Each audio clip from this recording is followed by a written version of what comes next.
Okay, so the recording is there. So we did some with while loop and all that, right? So let's see here what's next. We did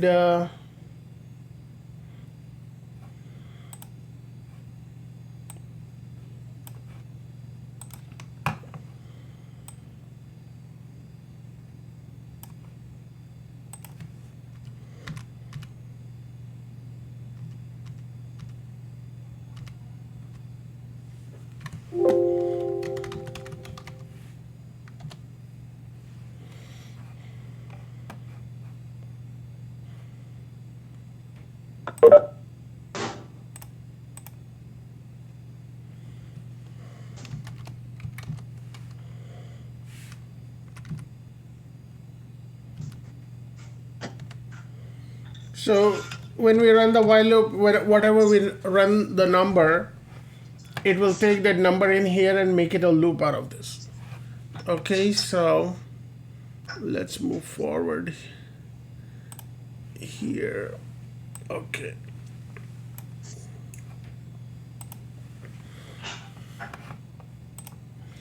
Can you go on mute, please? Okay.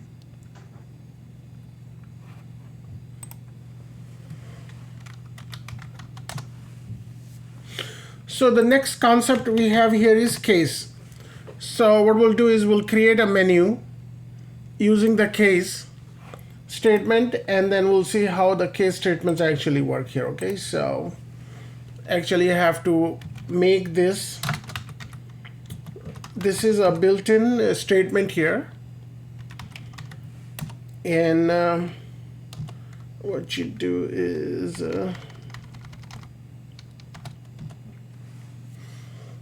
so what I'm gonna do is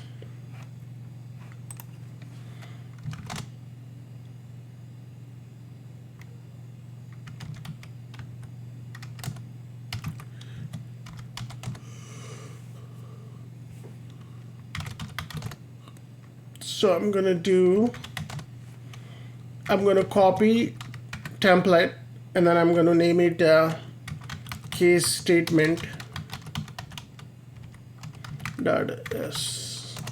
.scr, and then I'm gonna go to case statement. So you start writing the script here, and what you do is this is a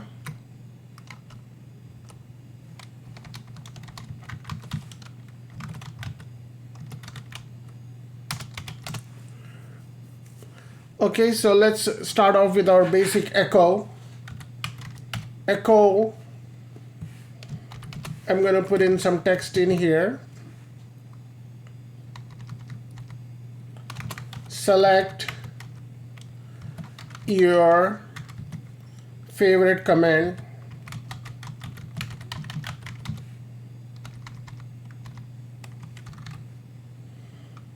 Okay, and then what I'm going to do is echo again, and I'm going to paste here, and then I'm going to give something like enter number only. Okay,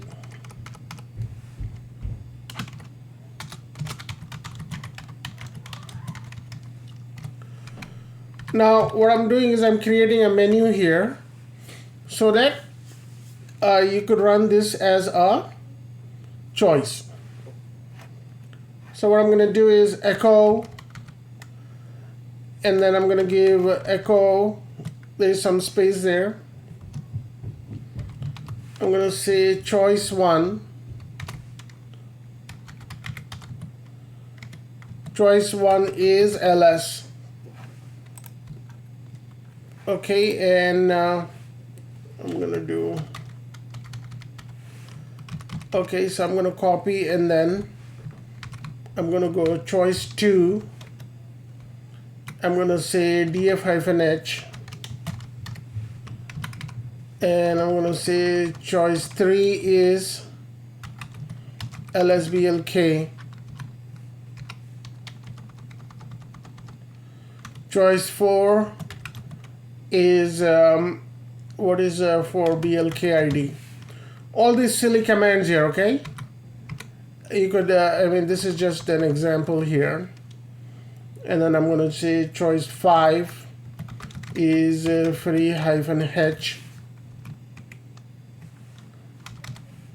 And I'm going to go like this. 6 is history.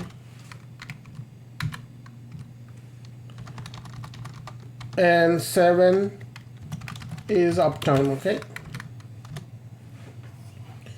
So what is going to happen is this is the choice we had. From here to here, we haven't started any scripting yet. This is just the silly echo command, okay? Now what we're going to do is we're going to do the read, and then I'm going to say choice. So this is, what is choice? Over here, choice is, what is choice is here at this moment? It's a variable, right?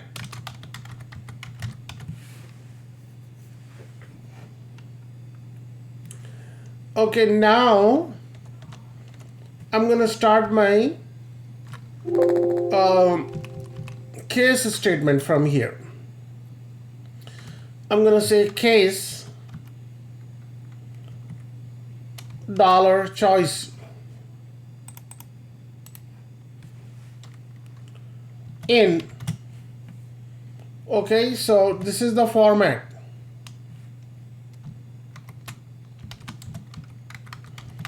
Case is built in,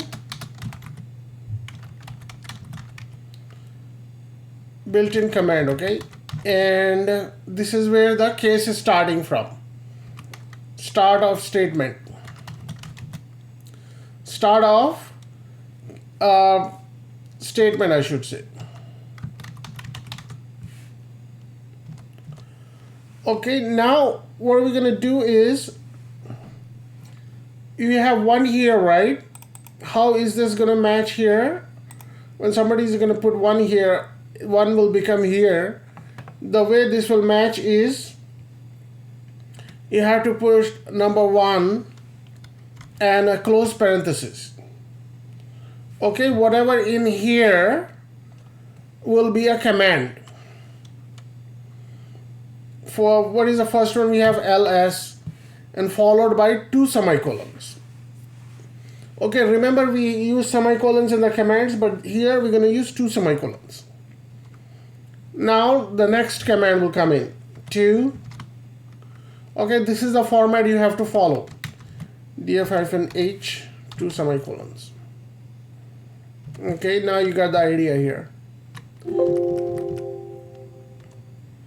3 close parentheses, and the third one is lsblk. Number 4 blkid.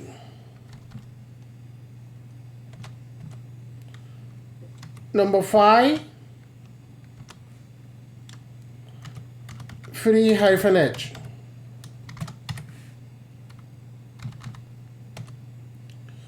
Okay, and number 6, what is number 6 is going to be? So you could see the sky is the limit here. You could create your own case here. Actually, this thing is usually you create this usually for junior admins, and they are the one, if you want them to do something, this is what they would doing. Okay, L6 would be history.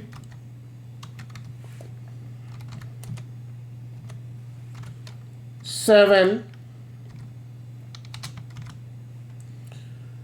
What is 7 is uptime, right? Okay, good. Now the last one, if you don't have any choice, you have to put asterisk and close this. What will happen here is, this will break the script, and before you end, what you could do is echo you selected, or what you say is your selection is invalid. Okay, you do that, and you have to close the case statement. So how you do the case statement? You have to type case backwards, ESAC, CASE, right? ESAC. Like the if command, you do IF and you close it with FI. Remember that? Yeah. Okay, and this is the end of statement here.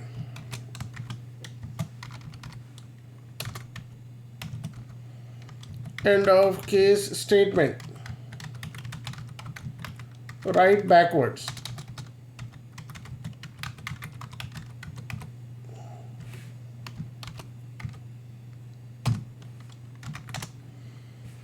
So let's look at the if statement here.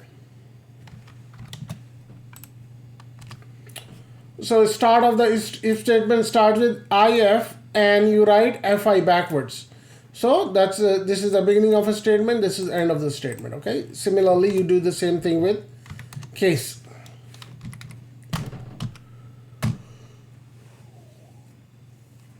Okay, let's see if it's gonna work. I'm gonna clear the screen. Can you go back to the case statement before you do that so I can copy? What are you looking for? Down at the bottom, like what we have to write at the end. Yeah, at the end, this is important also.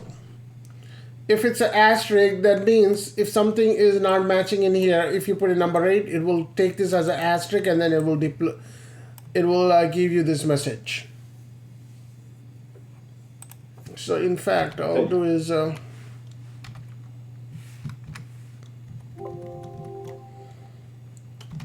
what I'll do is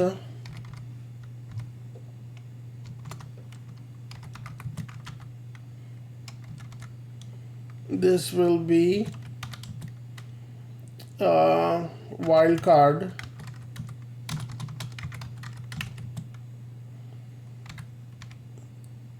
unrecognized option.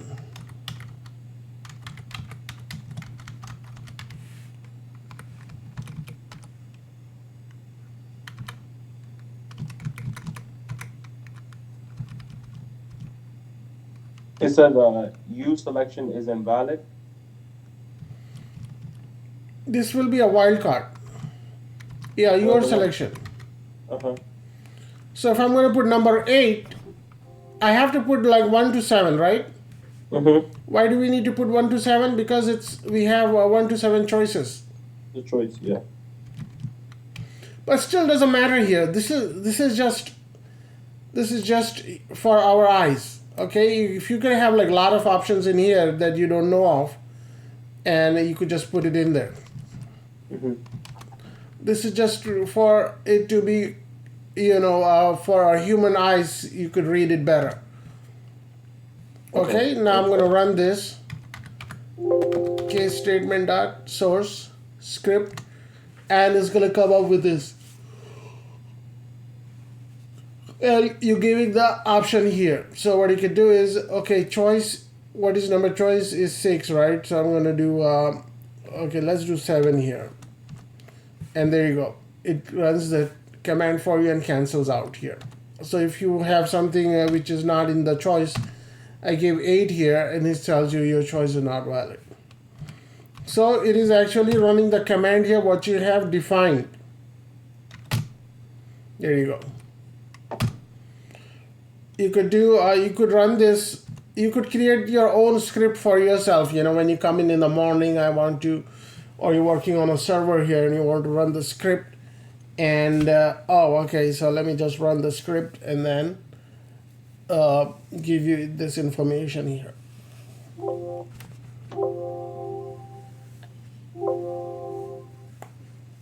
Okay, are we good so far?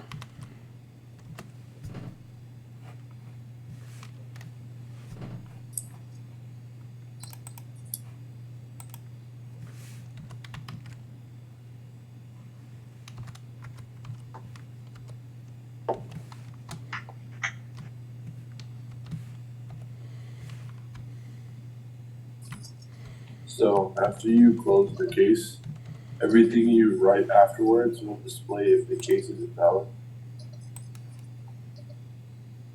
No, I mean, let's see here. Give me 1 second here.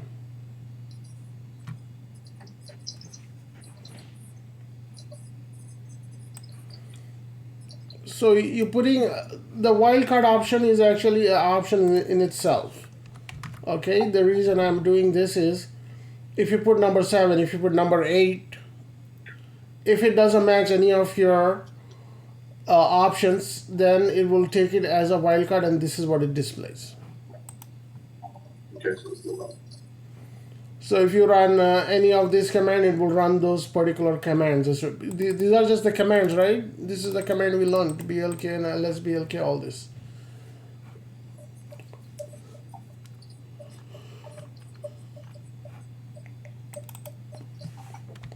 Are you okay there? Yes. Okay, good.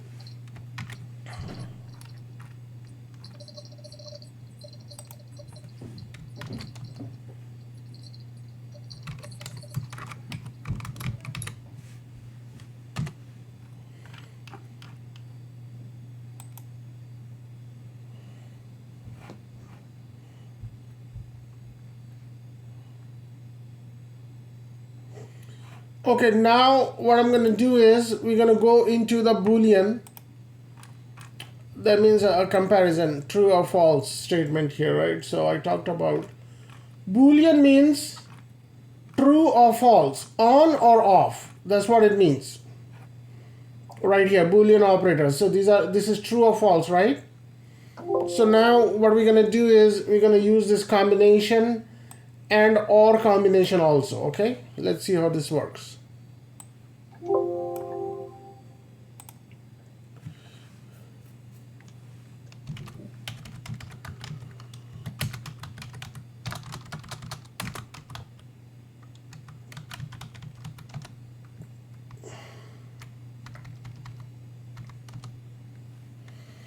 Okay, so what I'm going to do is I'm going to create a script.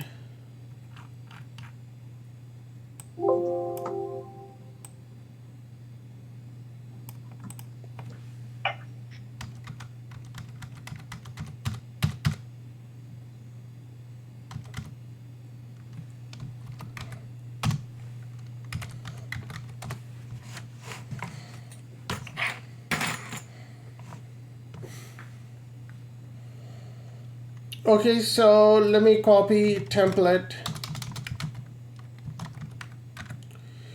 and I'm going to say Boolean .sh.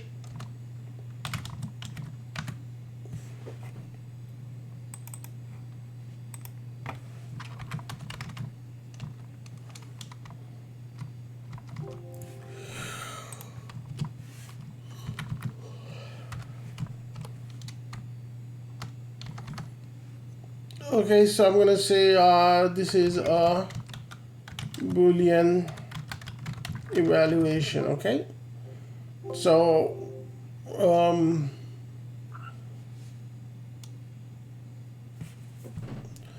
what else we could do is evaluation.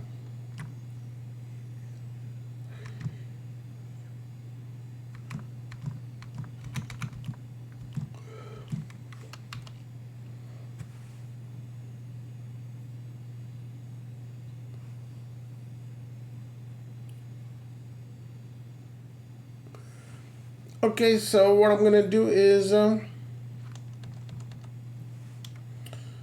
echo, and I'm going to say enter.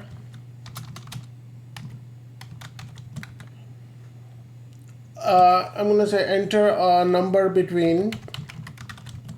I think we already did this here, but we're gonna use it in a different perspective, 1 and 5. And I'm gonna say I'm gonna give echo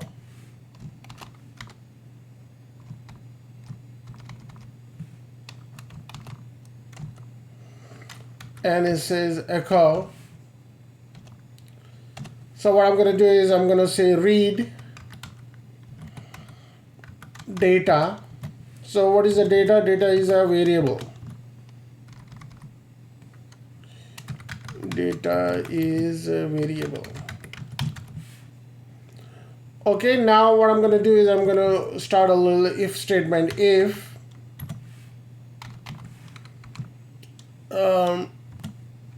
dollar data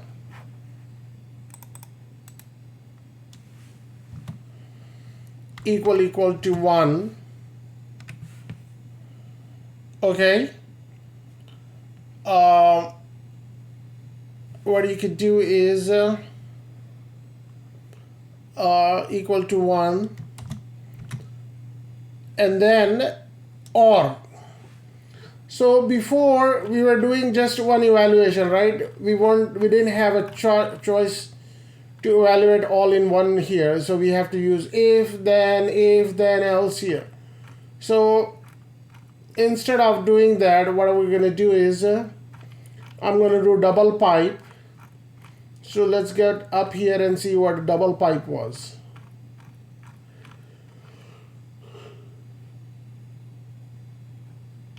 Okay, double pipe means or. Okay, so if data, whatever you're going to put this or, data is going to be this or. So we are you could have like number of times evaluated here, 5 and 3. Okay, so if data is this, then I'm going to say echo you entered odd number, else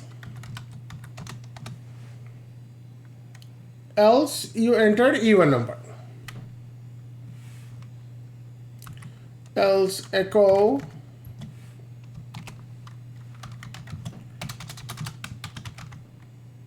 you entered even number.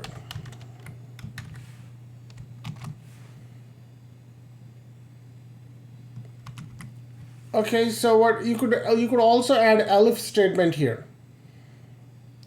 Okay, and but right now let's see here. You could continue on adding the statement, but it's just an if statement here. The idea is I'm showing you here. I'm showing you how to use the double pipes. Okay, so I'm going to save and exit. And it says enter a number between 1 and 5. So I'm going to enter 5, 4, and it says you entered even number. So if I run this again, I'm going to say 1, you entered odd number. So let's see here. I'm going to change this here. And I'm going to put down evaluate if number is odd or even. If the number between 1 and 5 is odd or even. Okay, that makes sense now. Okay, so idea is you could have these as many times as here, because in one line, instead of having like 1, 2, 3, we could potentially have 3 lines in here if we continue on to if elif statement here, right? Because here with the elif statement, each statement is evaluating independently. If then else, if then elif here. So we would have to put like this part in here. If data 1 equals 1, then you entered. Well, so how much scripting we are saving this much of a typing hassle here and scripting and all that here. Okay, in this scenario. But every this script has its own place, and this script has its own place. So you just have to use it in the scenario how you're using it. Okay, any questions on this one?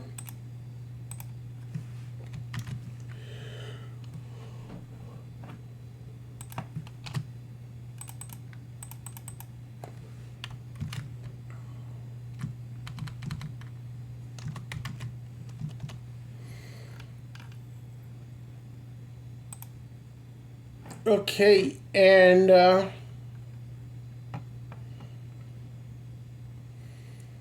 so one other thing is I think I showed you did I show the while loop, right? While loop.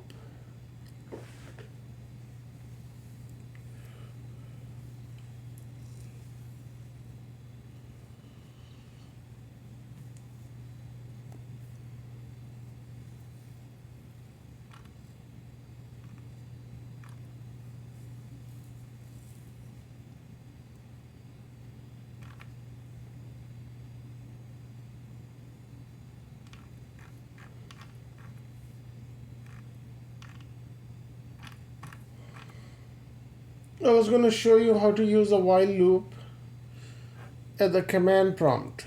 Okay.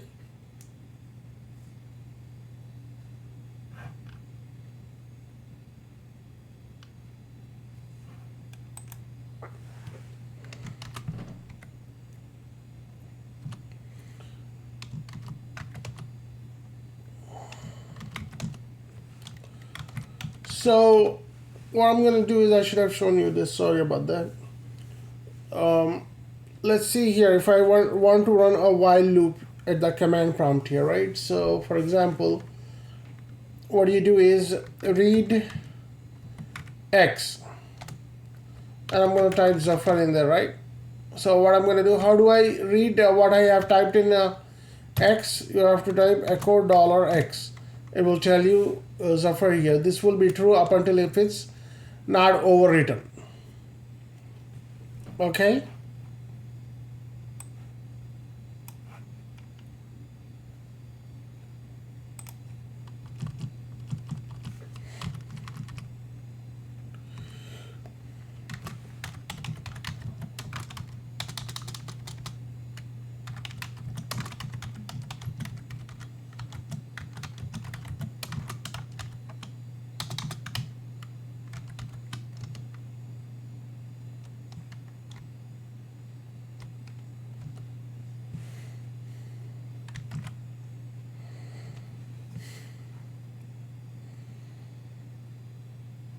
So this is the silliest part. Everybody got that, right? I think I already showed that to you in the beginning when we talked about the variable here.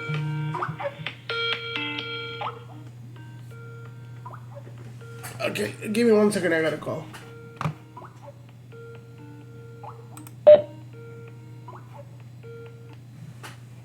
Hello?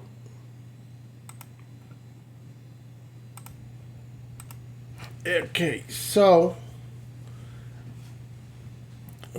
yeah, this part is clear, right? So now what I'm gonna do is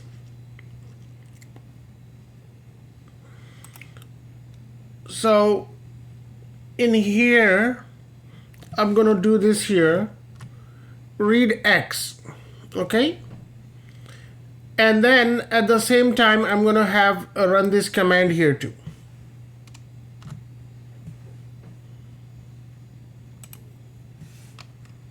And then I'm gonna say, so let's run this here. So what will happen here is,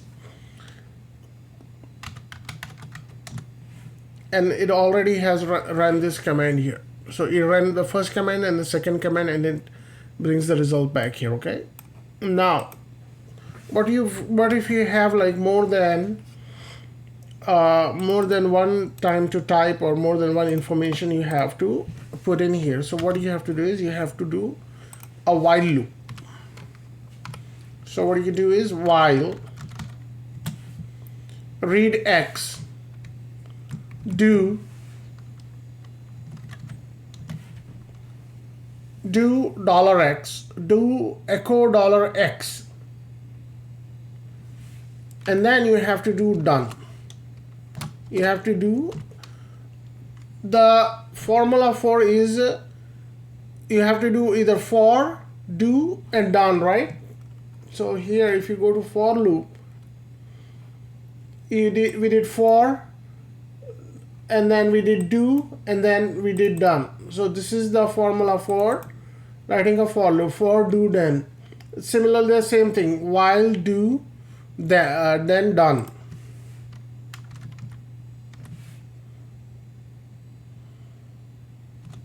Okay, and I'm gonna say something like 10, right? And 10 is keep coming back here, or until this is in a loop here until you cancel it. Okay, so this is Linux, so it's looping. This course is fun, and I'm going to say a number 5. So this thing is not getting canceled here, right? So at this moment, since this is not in a script here, what you have to do is you have to do Control-C to cancel it.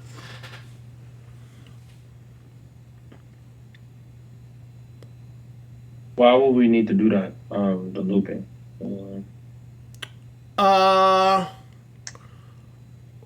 You sometimes need to quick and easily, you need to read a file. When you're doing some kind of troubleshooting, you could run this file, read an existing file, and then you might want to quickly get to reading the file. So what you could do is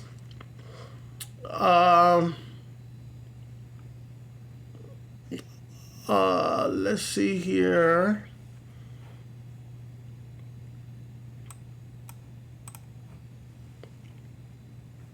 Before that, let me do ls. Okay, before that, let me capture this. Okay, so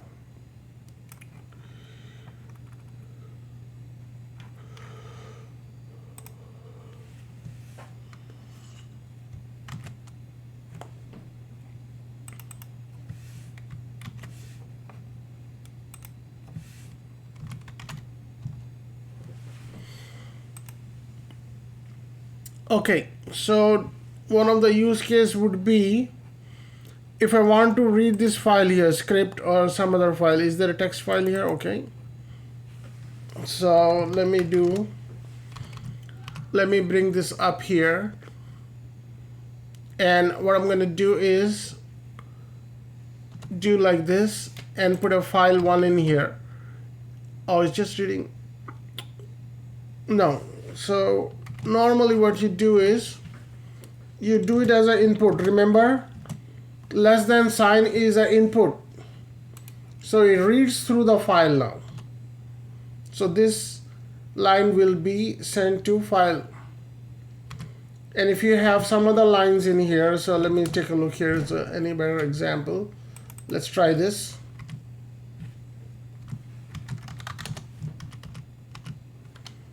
This file, I'm going to change this. I'm going to do this here, enter. Okay, now what happened here is it read through the file and it canceled itself out. Why is it doing that here? Because you're doing the input from to the file. You're doing the input outside of the script here. That's why it's just reading one file and then canceling itself out. Okay, so this is one of the things here. You may or may not use it. I use it a lot. I feel it handy here. So if you want to use it, then you could definitely use it. I thought this would be something you should know. So in the same case scenario, what I'm going to do is I'm going to show you how to read a static file here. So that command is similar to cat, just reading the file. Yeah, but it's I'm coming to it. So when you look at this, it will make sense in a minute here. Okay. Just copy template, and then I'm going to say read files.sh. Okay, read file x.sh. Okay. So here I'm going to open the line here. I'm going to paste this. Okay, while do, what do you want to do? You want to echo, and then done, and then you're just literally putting this, what you did earlier, in here.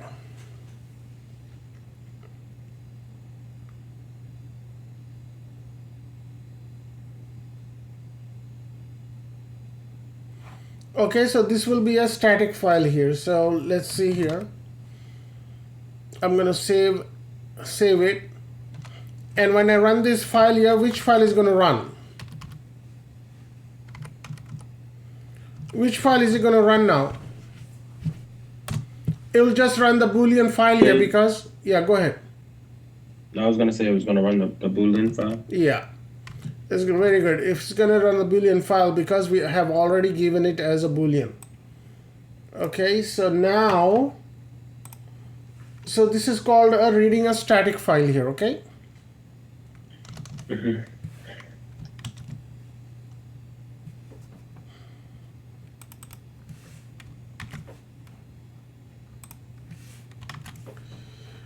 Okay, so let's see here.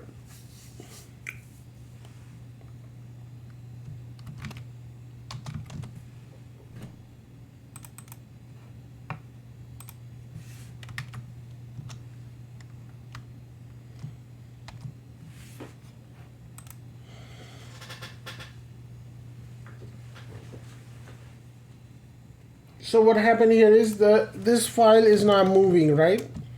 This is this file.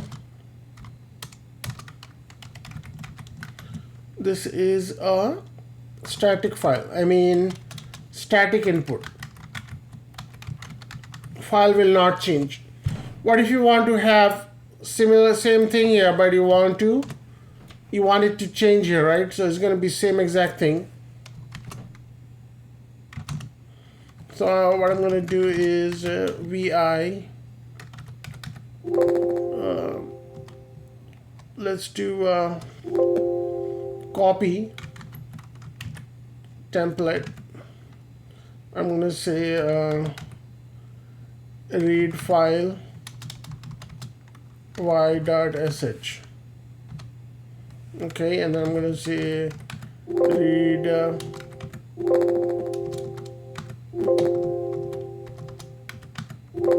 read file y in here.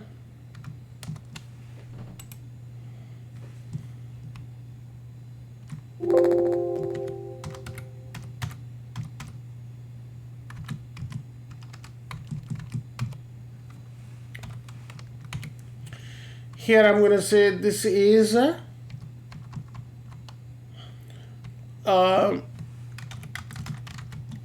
reading a reading file. Okay, so what I'm going to do here is I'm going to make some changes. So what I'm going to do is read X, and then we have to provide X. Okay, echo $X, and then here what you have to do is input. You have to do $1. Why do we need to do $1? Because remember, if you went up here, $1, $2, $3 becomes the input at the input when you are running it at the command prompt here. So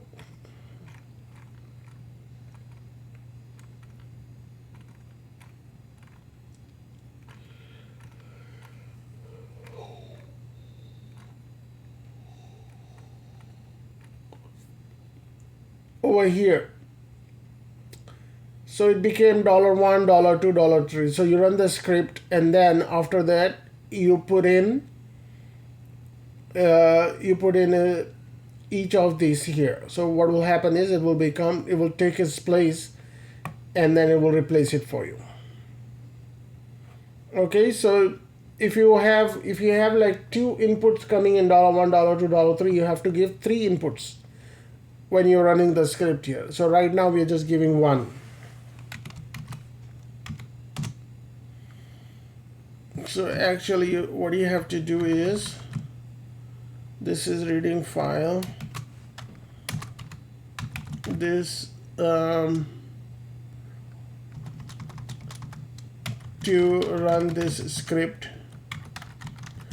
you have to do is do this /read file y.sh, and then you give the name of the file.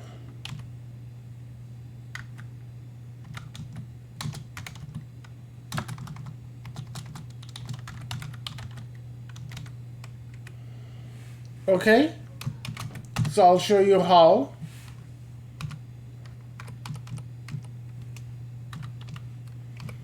And here you have to give the name of the file. Here, what is the file? You're going to give Boolean, right?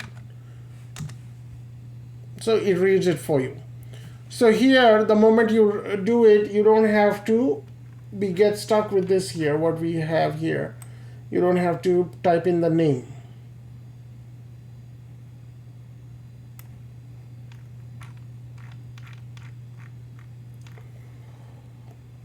So you don't have, one thing is you're free to put in whatever file name you want to put in, okay? So if you do ls here, you could put any of these files here.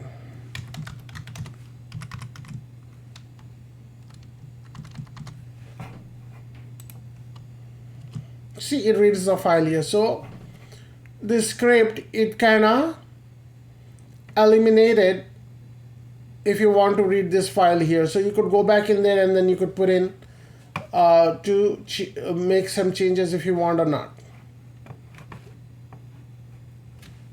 Okay, so let's see here.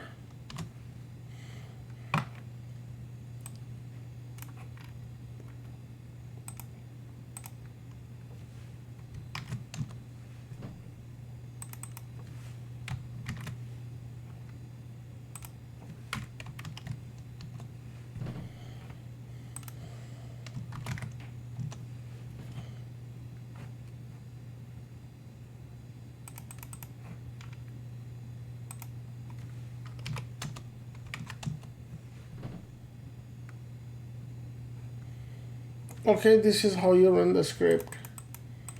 Let's see what else I have for you. Okay, so this is there. So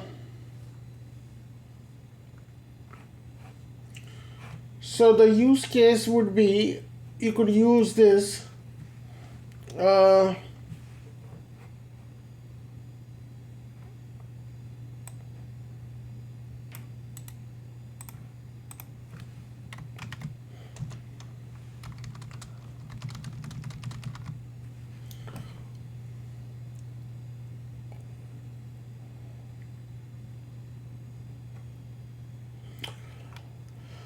okay, so one of the use case, let's see here, use case.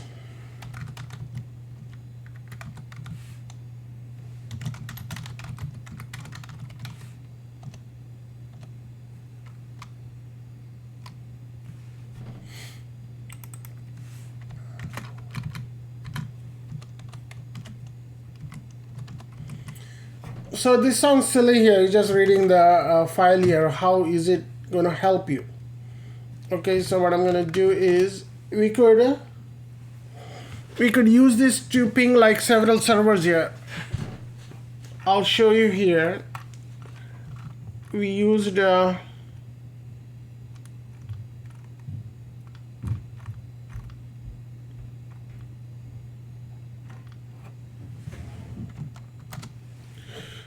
okay, ping input.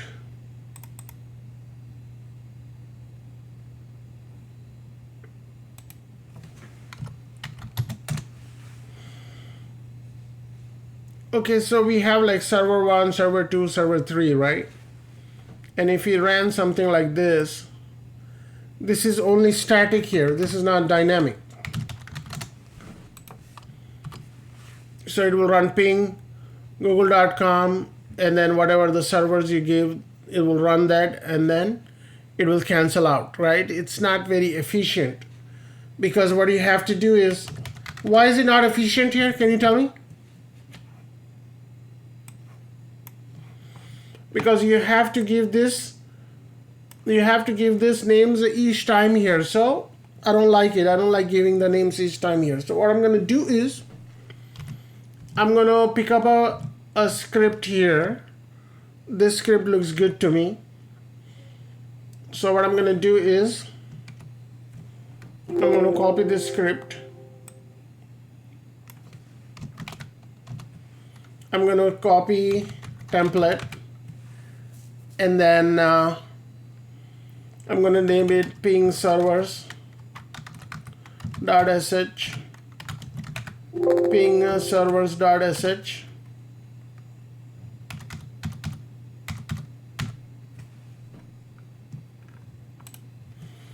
and it says this is the reading file. It reads the server list. It reads the file with host names. Okay. And then the file name. Okay, so let's play around with this here. I have while x. Okay, instead of doing echo, what I'm going to do is I'm going to do the ping command.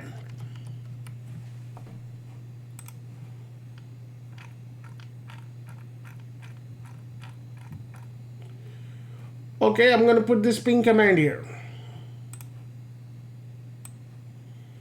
So over here we says ping -c, and then how many times you want to ping it. So I'm going to say ping -c means count, and I want to ping it each time 2 times $x.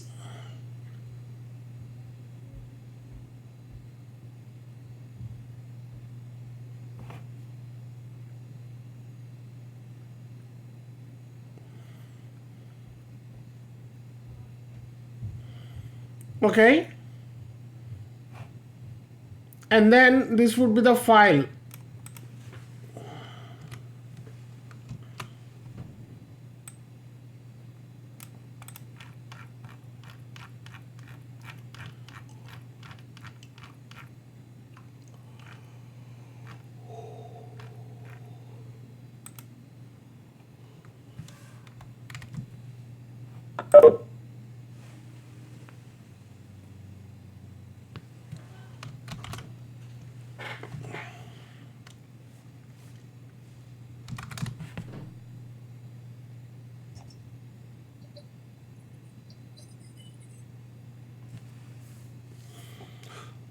So how are we going to run this file here?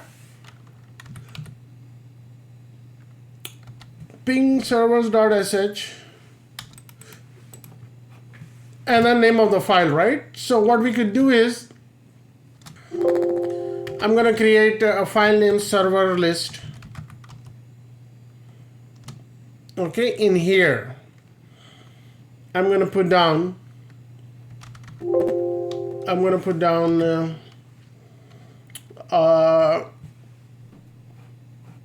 let's see here, let's find some servers to ping.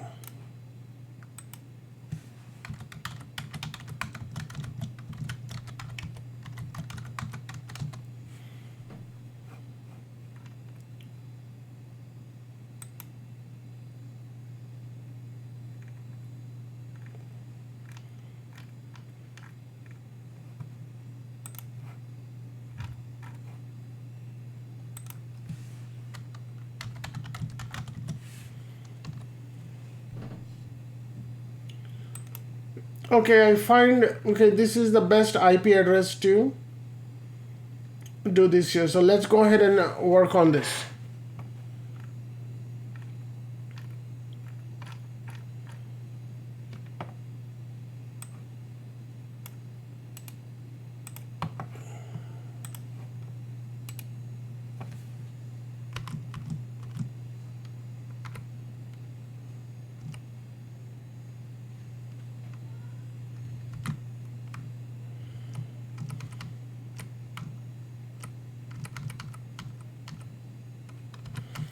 All these are IP addresses, guys.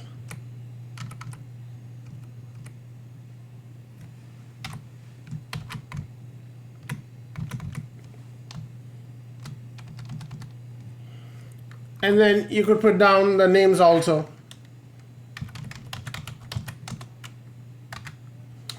Apple was giving us a problem, right? Facebook.com, BBC.com.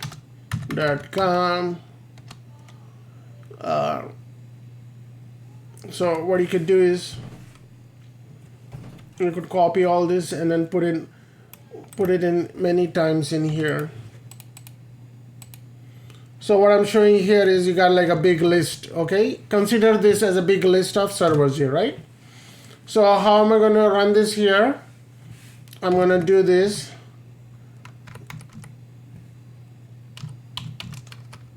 Instead of putting the single server each time, what we did earlier, I'm going to just pass in the server list here. Boom. What it's going to do is going to go in there and do the ping test for you.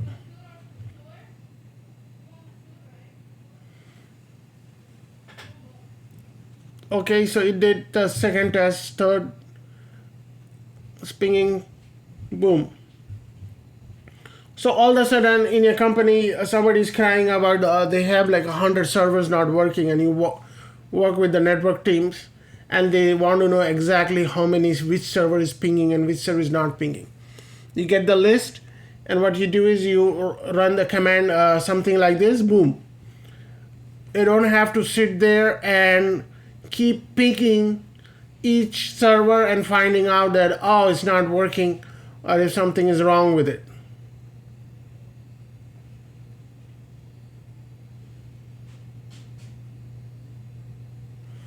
So what you could do is you could do this to hundreds of servers. And if you want this in a list,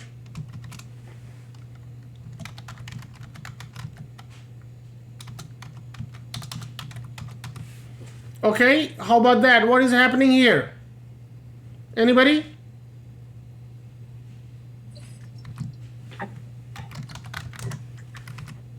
What is happening here? The output is going to go into the text file here. So we'll just wait for it to complete.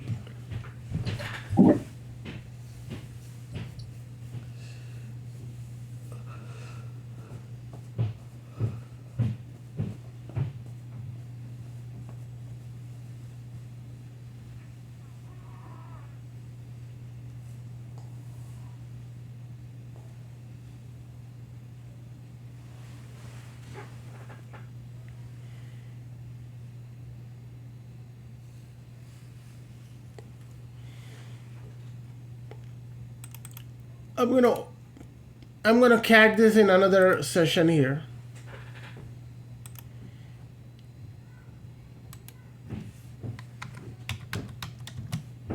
There you go. You have all the outputs, or you go to VI or something. Okay, so you could go in there and analyze it, and then send the report to the network team or whoever they needs it. Okay. Does this make sense?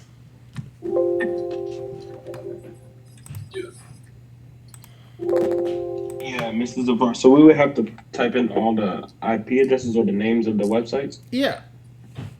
Anybody? That's the only thing we have to type in? Yeah, that's the only thing here. Instead of sitting there and typing.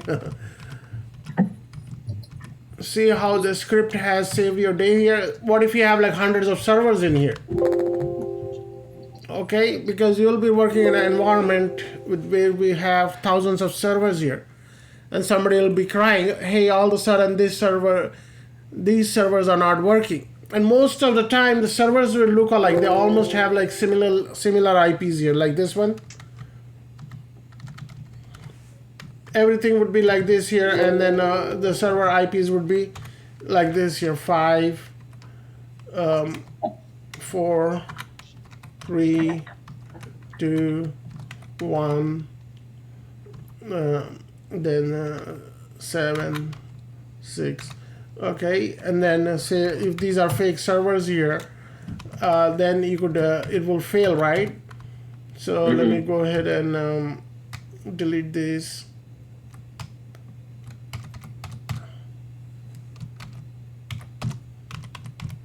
So run our script again, and then it's going to go into pingout.txt.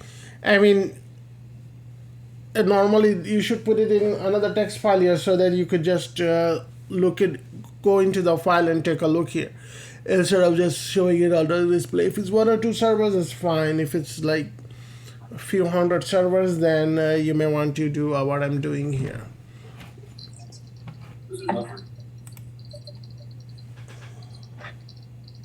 Could you explain in your ping server.sh script what the $1 is? You are muffled, man. You're as if like I could barely hear you. I know you're talking, but can you guys, Austin? Can you hear him clearly? It was like far away. Yeah, Sounds like you, like, so far. muffled. Can you? Almost. It's like kind of clear now, really. Yeah, go ahead. So in the ping server.sh, could you explain what the $1 input is doing? Yeah. So, okay, before that, let me go to this file here. And so it pinged 1.8, and it didn't ping the other ones here because these are, we don't even know these exist. So you could zero in on this. Oh, here the list of servers, it didn't work. 2 packet transmitted, 0 received, 100% packet loss. Okay, it didn't make a round trip. That means these are the trouble servers here. So let me go in here.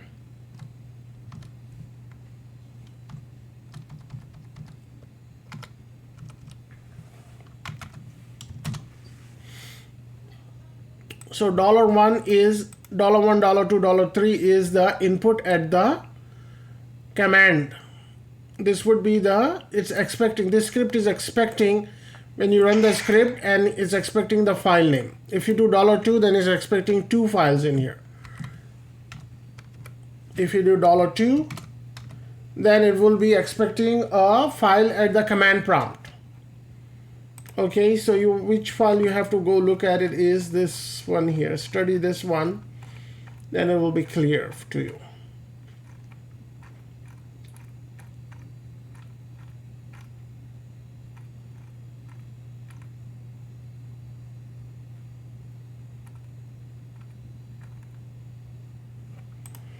Okay, actually, let me go back to that script and then explain that.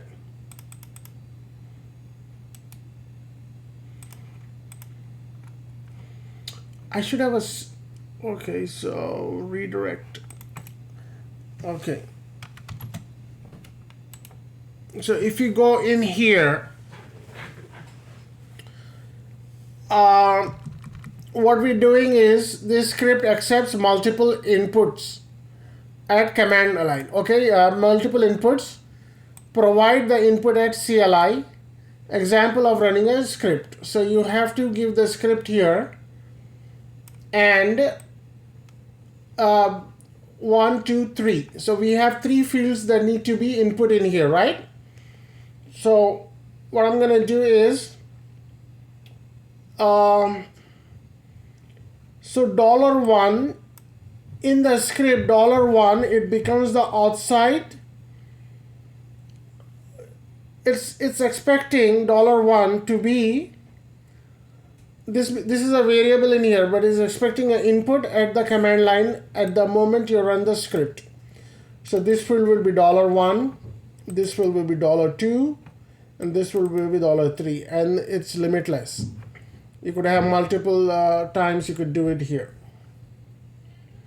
So when we run this script here,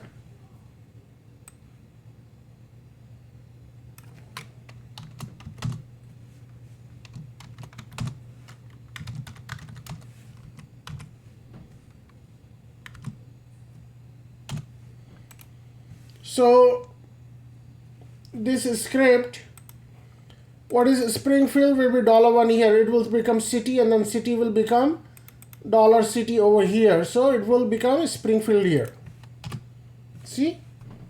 Your city is Springfield, your state is Illinois. This is what we put in.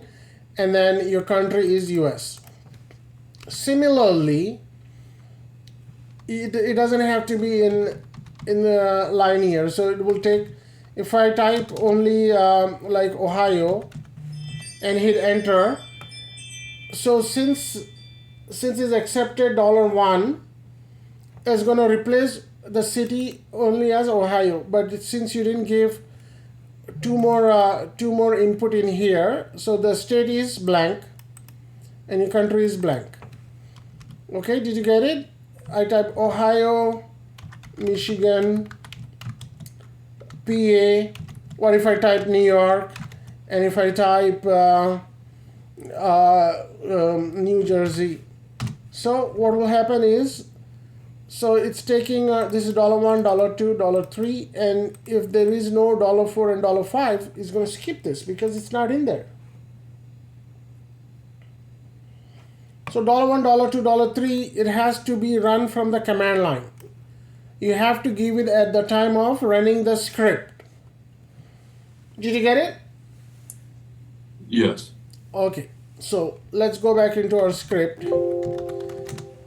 So instead of giving that there, what we do is we're giving $1.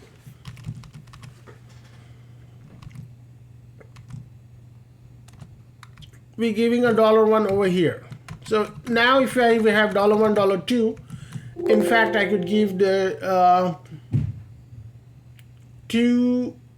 I'm not sure if this would work here, but let's keep it like this, $1. So it's expecting a file you have to provide at the time you're going to run the script here. So let's go ahead and do $2. $2.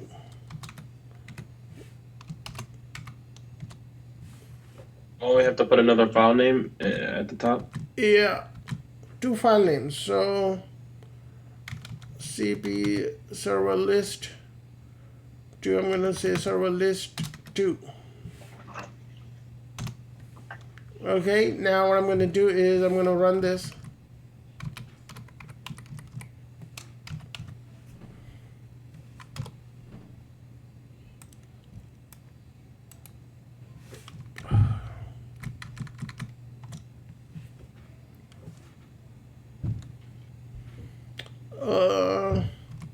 Do I have to give a comma? Error. So I have to go in here and give comma, I think.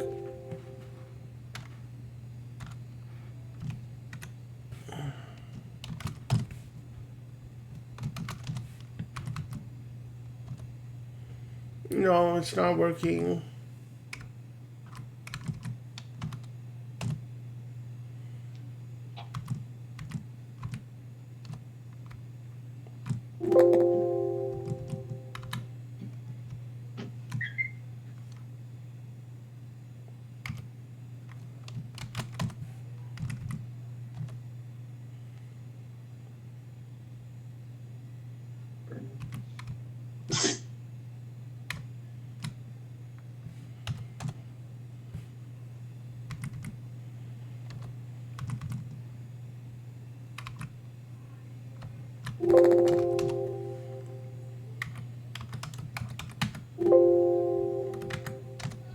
So the server list is there.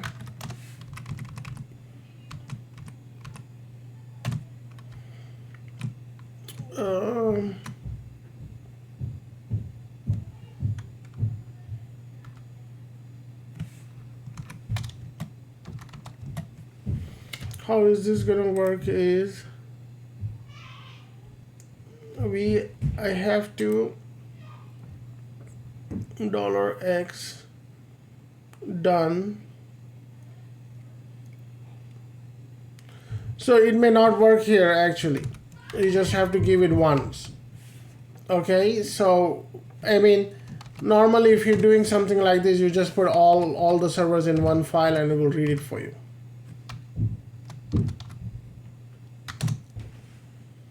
It's working now.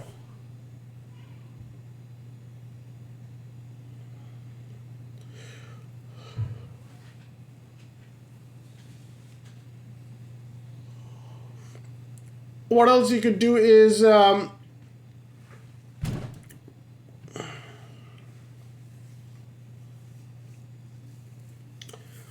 so in here, let me cancel this. You could do like this here also. I'll show you.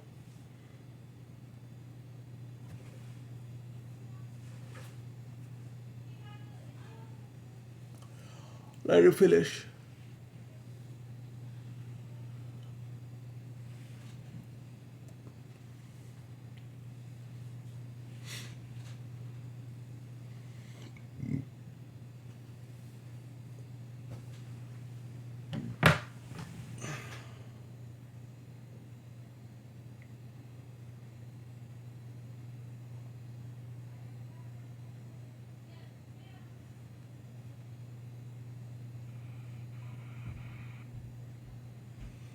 So what you could do is you could actually grep for it.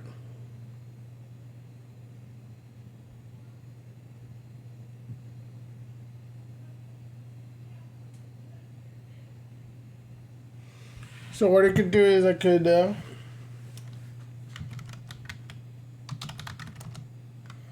so you run this command grep. Don't tell me you don't know what grep this is.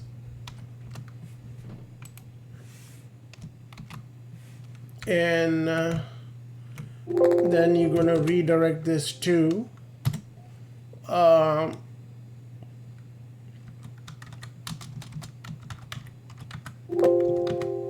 ping output.txt. So let it run, and once it's done, we'll go in there and see if it's gonna capture the one we want to see are failing.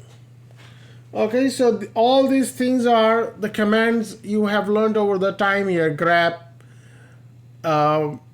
pipe, and all these greater than sign, redirectors. All these are little silly things that you learned are actually being used here. Okay, that's all you've been using day in and day out at your work.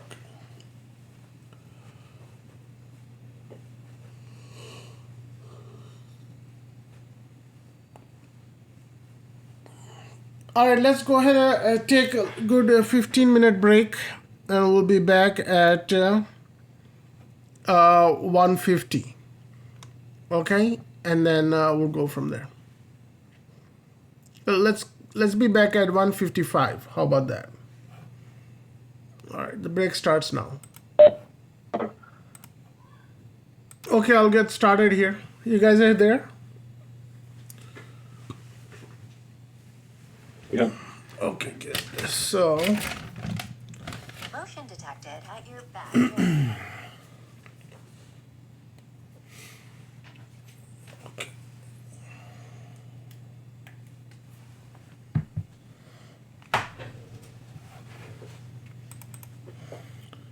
so you did ping out, and then we'll see.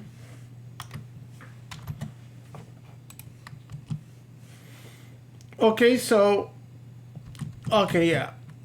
Well, what you could do is you could also grep for it. So grep for any errors that are coming in, and then you could redirect that, okay?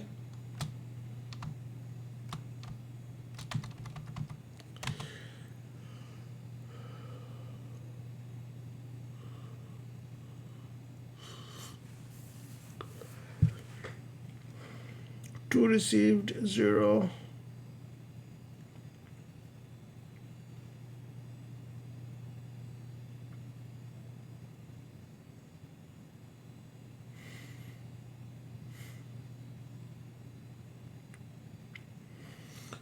Okay, you guys got the idea. I mean, you could grep for something which has failing. So what you should do is, how would you know? which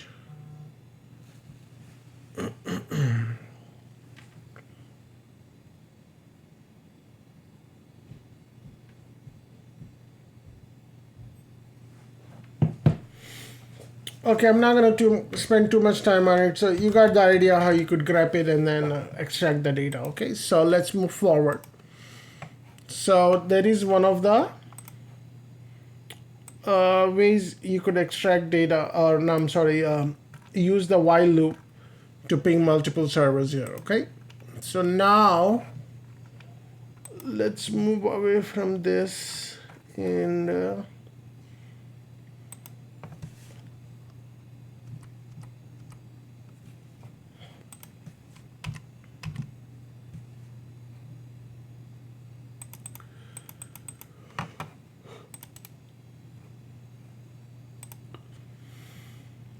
so we did the case statement, we did the Boolean, and let's talk about the IFS. Okay, so we already have ran IFS, right?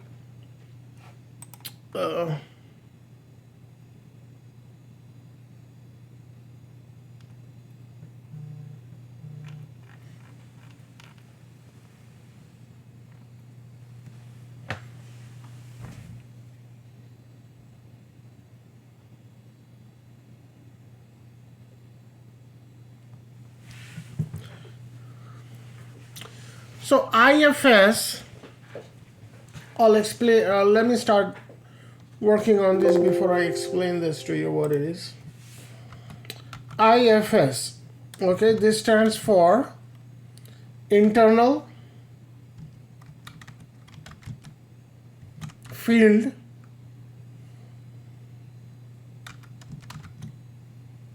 separator and delimiter. Okay, so I think I already explained you delimiter. Example of delimiter is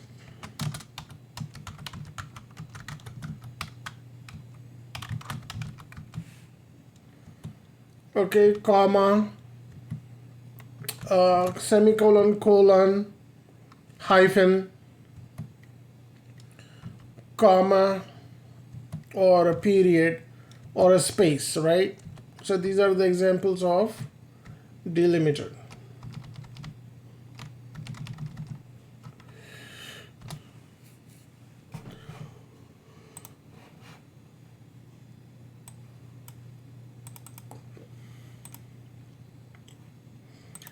So if we go into basic commands and if you do a delimiter,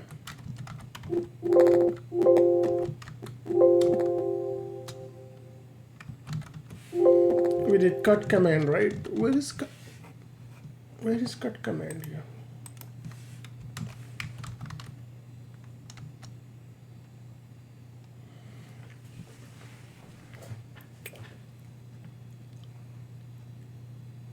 Okay, so we use the cut command in here, and then we use the delimiter here, right? Actual delimit itself.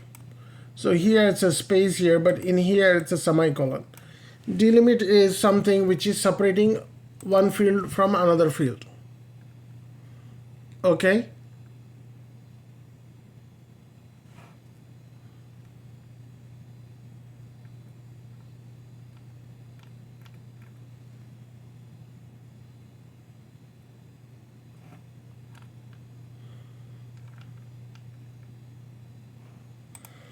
So what I'm going to do is, let's go ahead and create a file, a text file that we will be using to use the delimiter to parse it.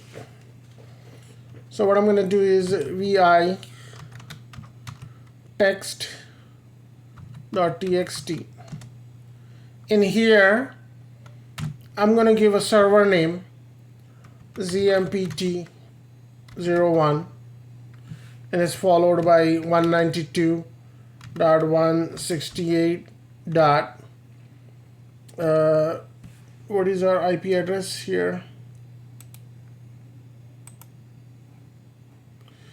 56.250. 56.250. And then it has a server information like 64 GB. Okay, and then this is reality. Sometimes you do get a file which is like this, and then 500 GB. Okay, and then you get RAM. You get 8 GB. Okay, and you get a processor, and then you get it as a Xeon.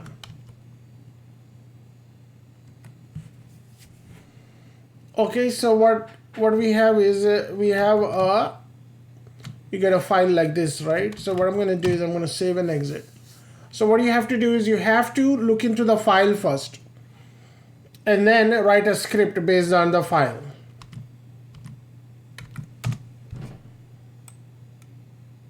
So I'm going to copy some lines in here.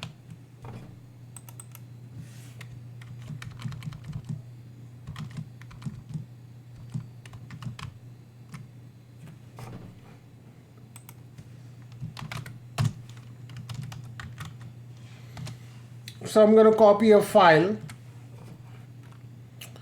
and then I'm going to copy template actually, and then I'm going to name it ifs.sh.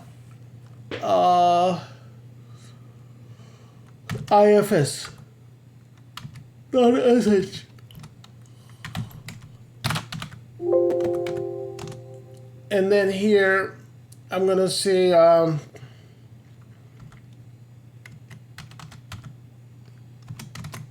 so this script is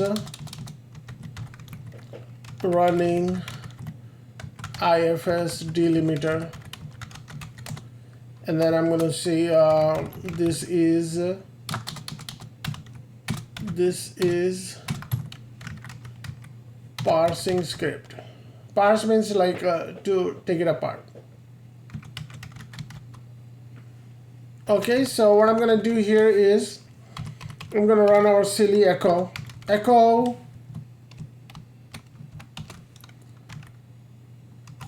enter a file to parse.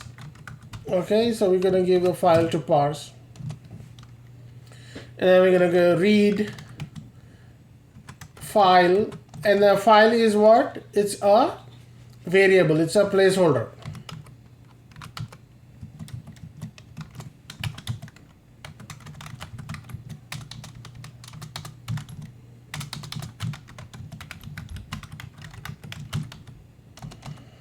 Okay, so what I'm going to do is echo, then you could do echo enter the delimiter to use.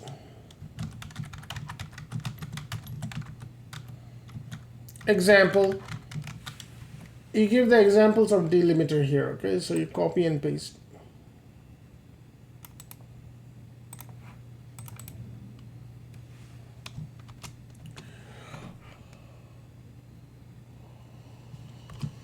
And then you're going to do read D. This is a variable for delimiter.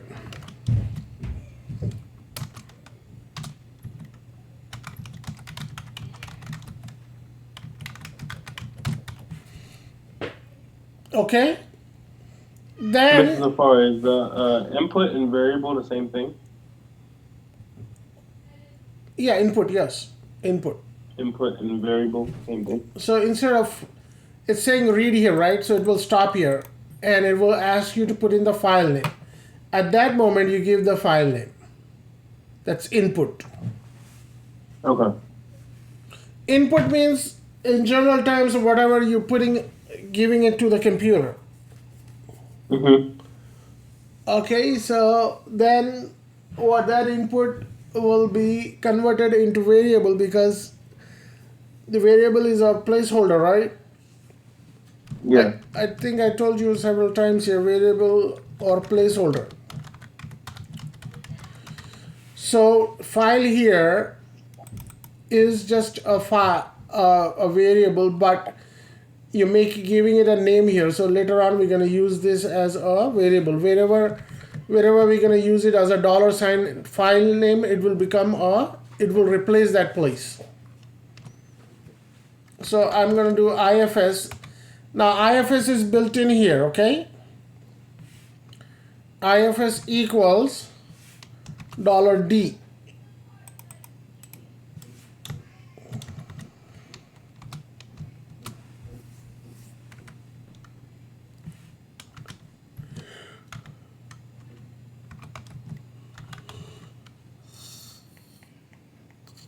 IFS is a built-in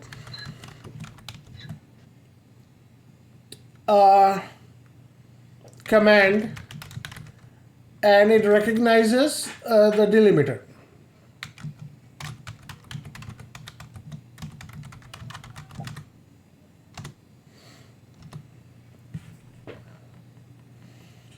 Okay, now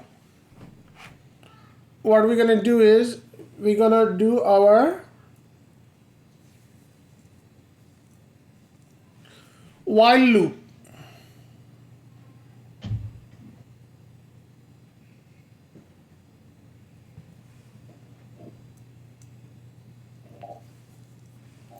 So here while read -r. When you give something -r, you're making it a variable here. Now we are telling it to read this. So I'm going to say host. I'm going to say IP. So I'm following this here. Each item I'm giving a variable here, okay? -r is instead of giving one variable here, we're going to do -r means we're going to give you the repeated variables here. So first name is host name, second name is IP, this part is IP, third is 64 GB. Okay, so what is 64 GB is CPU. Okay, and then 500 is hard drive, and RAM is about 8 GB. So I'm going to give it, I'm making this up on the fly here, guys. Okay, looking at the, just by eyeballing this, you have to sit down and take a look at the file, what is happening, how you want to extract is before you really exactly write a script to extract the data. Okay, while read this, do lowercase do, and then it's going to do echo. Okay, what is going to do? Echo. I'm going to say host name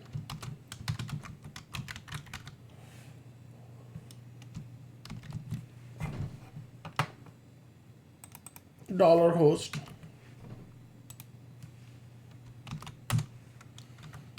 Echo, what is the IP address? IP address $IP.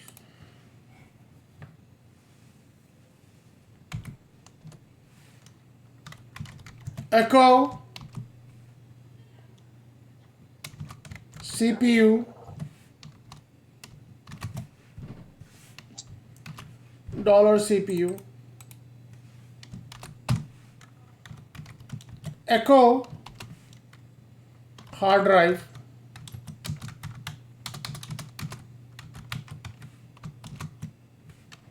there will be $HDD, right? This is something we are making it up, guys. I'll show you how this is exactly going to work. Echo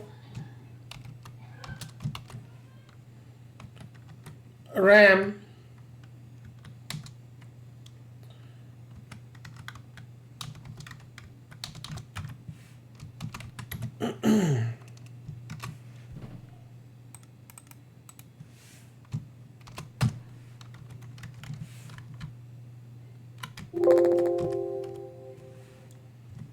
echo processor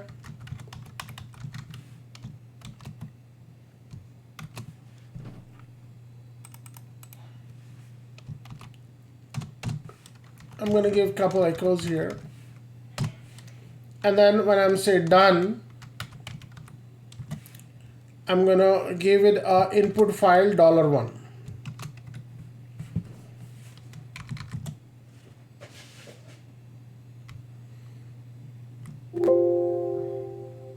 Mr. Zafar, Yeah. what's the -R after while read? What is that doing? It's reading -R means it's multiple. It's going to read all this simultaneously. Okay. Over here we give a single read, right? But it's on the same line. It's going to give us the multiple times it's going to read.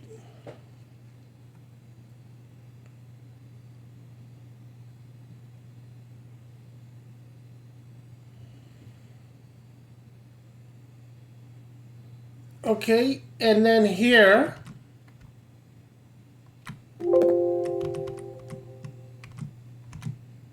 I mean, we since we are asking for it, so we could just give file name.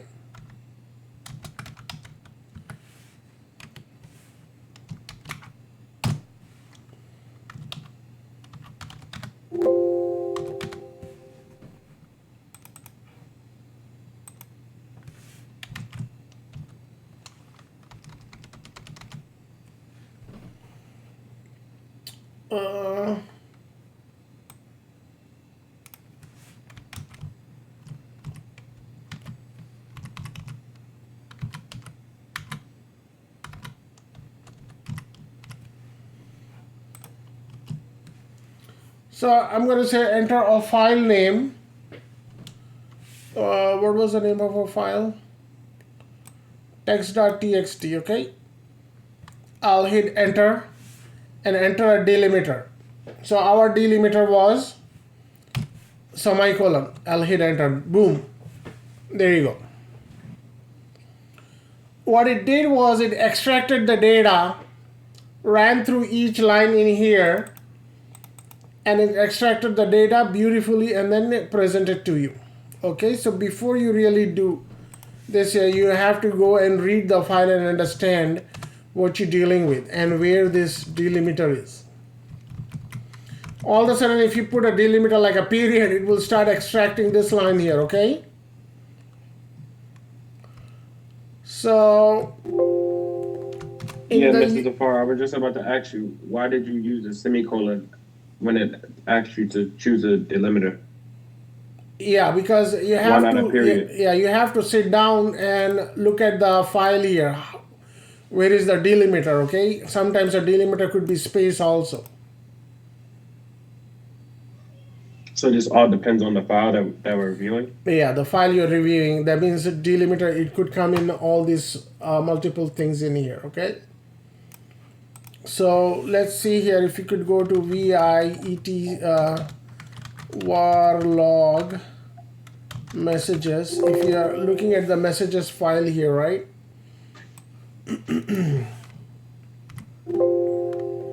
This is a bloody nasty file in here. I really hate this. So what you could do is you could make this as one delimiter. Instead of host, you could put like December month, date, and this is a time, and this is a script, and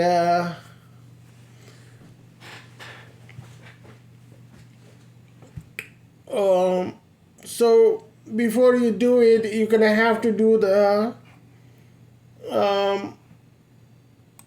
what you may have to do is you may have to like sort this out. So let's sort out only something that looks nice and clean in here. like this here, network.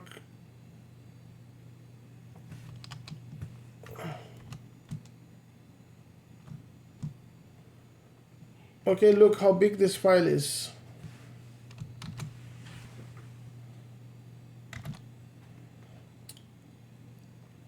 Let's see the size of how many lines this file is. Cat, and then you do what am I doing at WC-L? Word count. Word count, and okay, so it's 17,000 lines in here.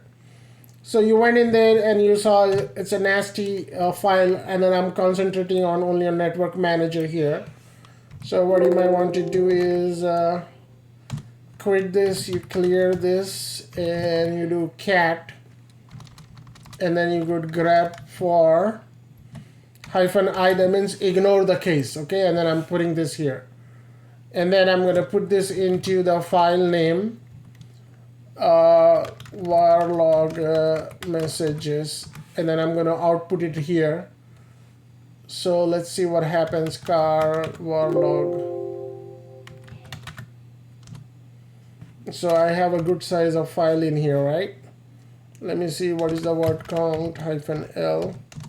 So it has 7,000 lines in here, okay? Now this looks pretty consistent, right? This looks pretty consistent. So what I'm gonna do is I'm gonna copy one line in here.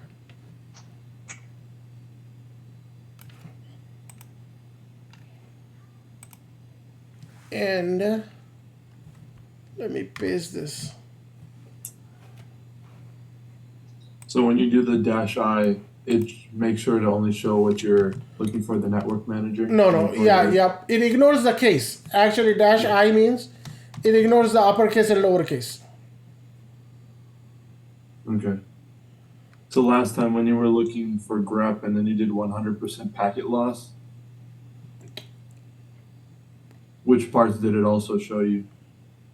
It just showed you the packet loss here, because if I don't put it in I here, if I don't put it in I, and then if this is lowercase n and then this is like this, it may not bring up, it didn't bring up anything. See, it's looking for the exact term. If I do -i, that means it's ignoring the case. So now it's bringing all this in here. Oh, okay.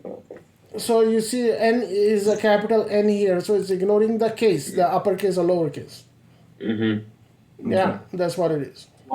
Why is it coming in red now? Because it is matching. That means it's showing in red is because you have this in lowercase in here, and this is a potential match. That's what it's showing it to you. Okay. So basically, it's showing you spelled it wrong, even though you. I mean, I know when I'm using -i, it's just highlighting it that it's matching what you have did it, but it's in a different case. Right. Okay. Like here, if I do like addresses here, I'm searching only for addresses here. And I put I.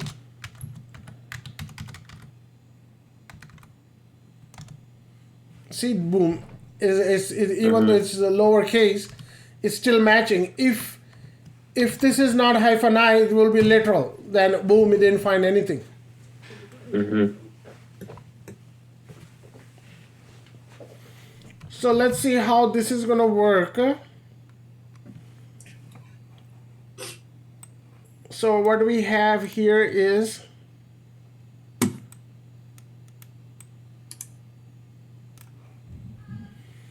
this is too many fields here. So the first field I'm gonna say is month, then date, then time, then server name,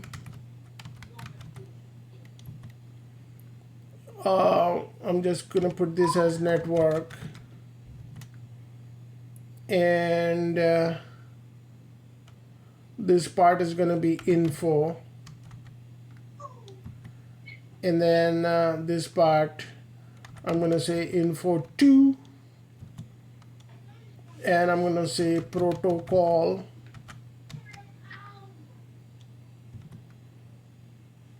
and then I'm gonna say NIC card, and then I'm gonna say state, status,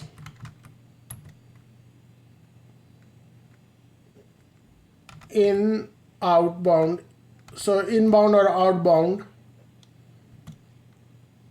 and I'm gonna ignore that, and then I'm gonna say it as bound. Okay, so let me copy all this to my script.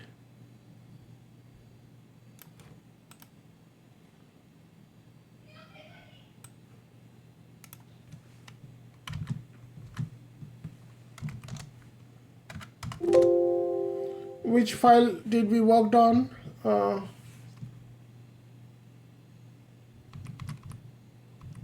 Server list. No, for the war log message. Okay, war log message. Okay, is this the correct one?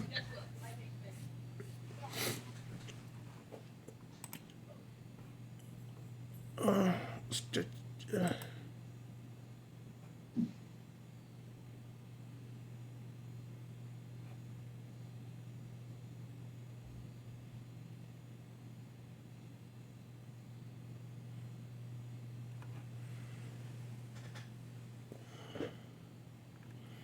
Actually, I don't like this.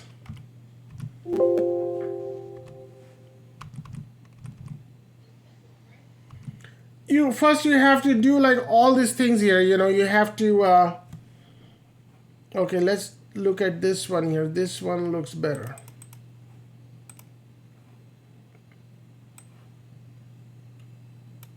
This is all consistent, right? You have to use your skills in here to extract the data in here. Okay, so let's see here. The month is matching, the date is matching, the time is matching, server, network, and then info is info, then info 2, protocol is DHCP, that's NIC information, and here what I'm gonna do is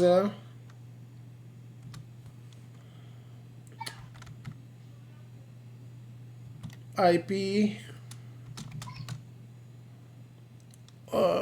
this one I'm gonna say address, address, and IP. Okay, so let's copy this. I'm gonna give it to war log. So if I go in there, it looks much cleaner, right? Yeah.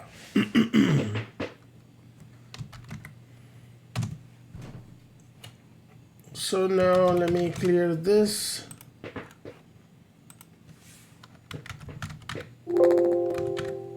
So let me copy this for you guys.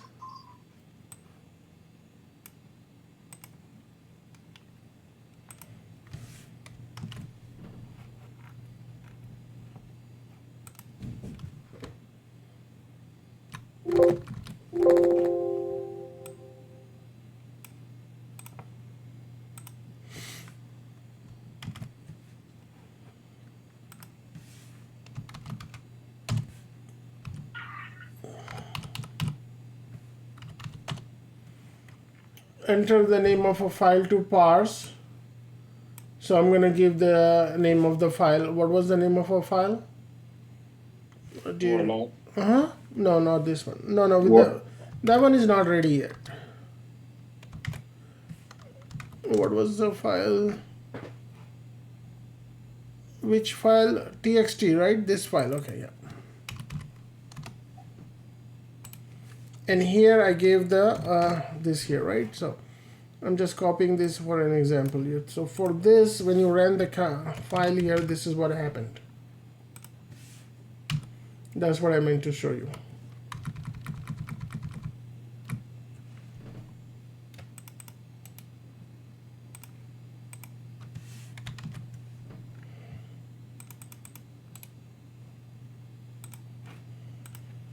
So I'm gonna clear this. I'm gonna copy IFS to ifs2.sh. IFS. Okay, so in here, the very first thing I'm gonna do is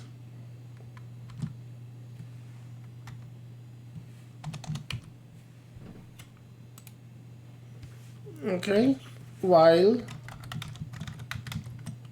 -r. When I put a pound sign, what happened here? Come out. There you go, very good. Now I'm gonna change this thing around here. In fact, let me just delete all this here because this is I want to make sure I'm not messing it too much. So I'm gonna say month,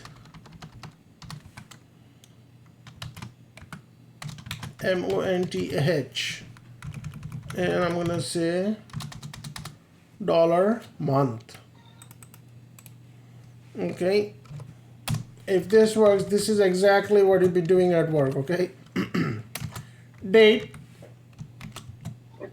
and you do dollar. Where is dollar date?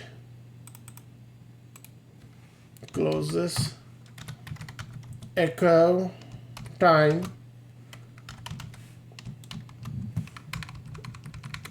Catch any errors you see while I ignore it.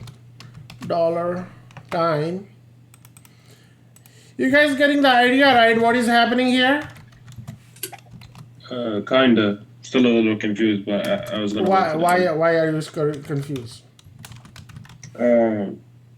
Because what is the script supposed to be doing exactly? Like, It's going through Is it the just telling file us the and then it's information? parsing it out. So look at this here. Look at this information is same exact what you have up here. okay. And it's all jumbled up, and you have like thousands of lines in here. So it extracted, and it gave you the clean, readable information. Oh, it's just sorting it out for us. Yeah, that's what it is. I mean, Oh, okay. I thought the parse means parsing it out. Mm-hmm. That's what it means here. So you see here, ZMPT1. It goes through all the lines here.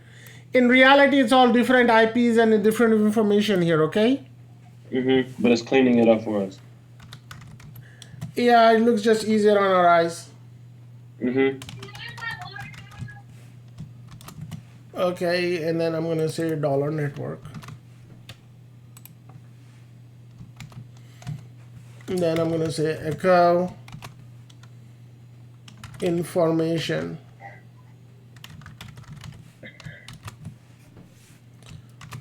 $info, okay? The more you do it, the better it gets, okay? Don't be okay, and then echo, and then the second is info2, right? Info2. I'm gonna say dollar info2 echo protocol dollar protocol echo nick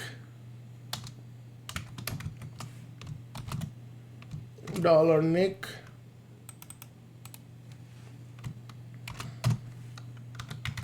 echo dollar address. Okay, I sat with you all guys and then determine all these fields here, okay, right in front of your eyes. Mm-hmm. IP address, and you do dollar $IP, okay?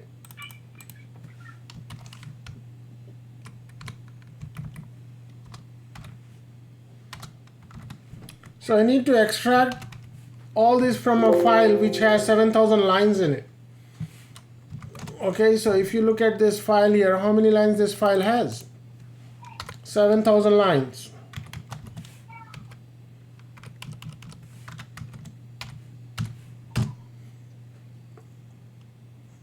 $1,000 lines, still a big number, okay? So now what I'm going to do is I'm going to run this script here, ifs2.sh, and then it says enter a file to parse. Okay, so I'm going to paste the var log messages, and then enter a delimiter to use. So I'm going to give a space. I'm going to go space and hit enter. Boom. So it went. It kind of blanked out here, so it kind of didn't work. Why it didn't work? We have to go into our var log.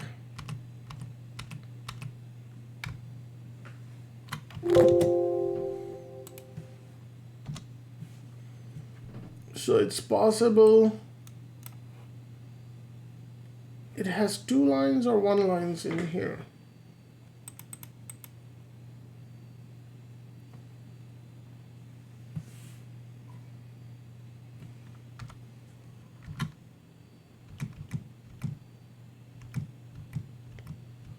By address, over there by address, it looks like it has like 2. Address has 2 lines, right? And info. Maybe.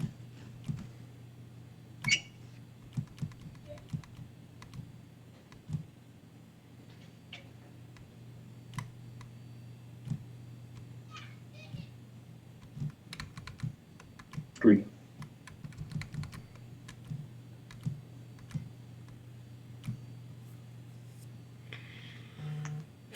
Yeah, it's gonna break this. So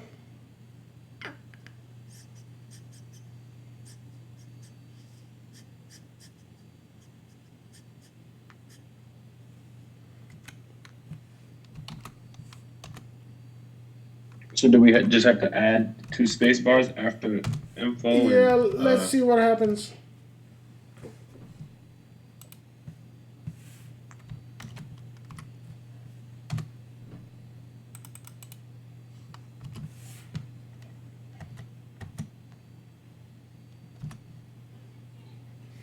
No, it didn't work.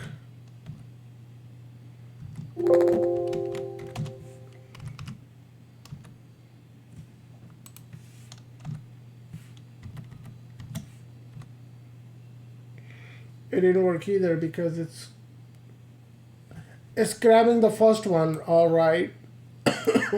From here on, it's editing out because the first one also had two spaces.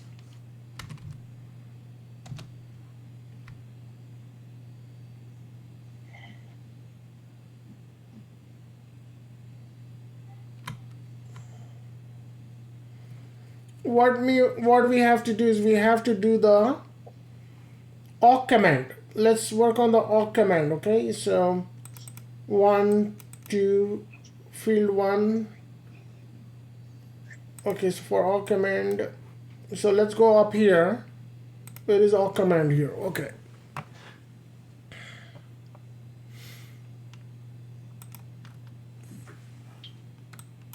AWK. Okay.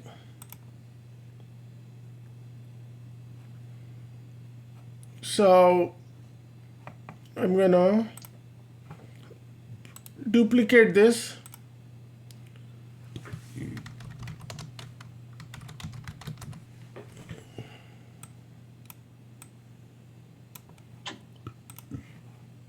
I'll bring up my favorite awk command here.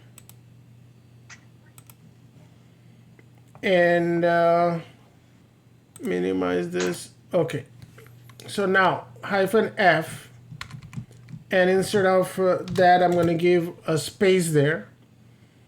Okay, and it's going to print $2, $1, right? So let me do this here. Print $1.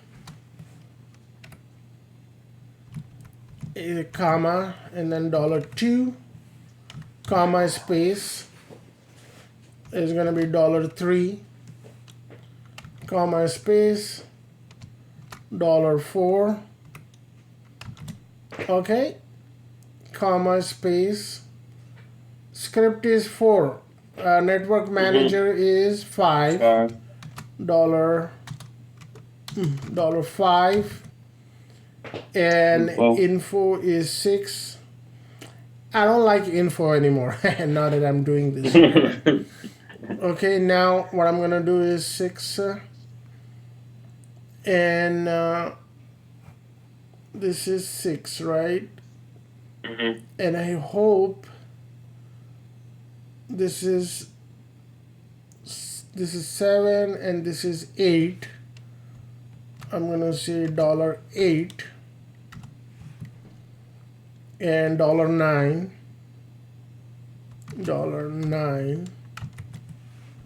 and then I wonder all one of them is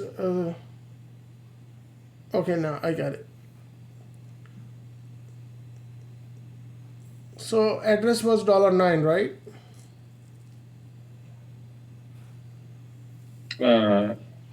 Impost 9 is 9, I think. 1, 2, 3, 4, 5, 6, 7, 8, 9. I don't like 10, I like 11. And then the file name, which is varlog messages. Boom. I like this. Now what I'm going to do is I'm going to put this to varlog messages.1. Okay. Now let's go in here, QX, and I'm going to run this. And then it says to run this here, varlog messages.1. I'm going to give the space. Oh, God.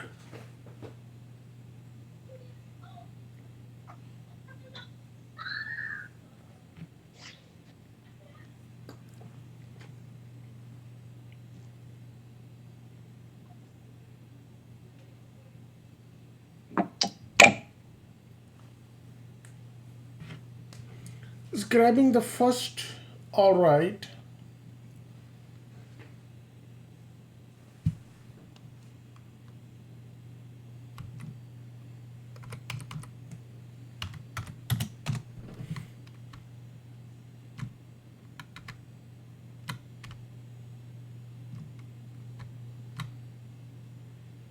Month, date, time, server name. Is it because there's a space in between the semicolon and the $sign? Not necessarily. We are giving the space, right? That's what we're giving. We're giving IFS as a space. Right? When we run this, we are giving the file name and enter the delimiter to use. And one of the delimiter is space also.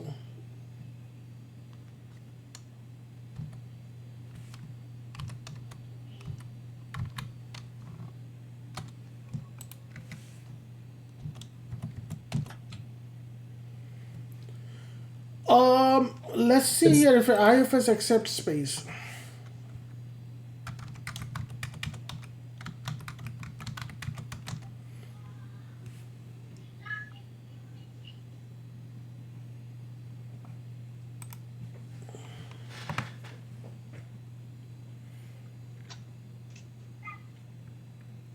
You know what? I just thought of something here before that. Let me.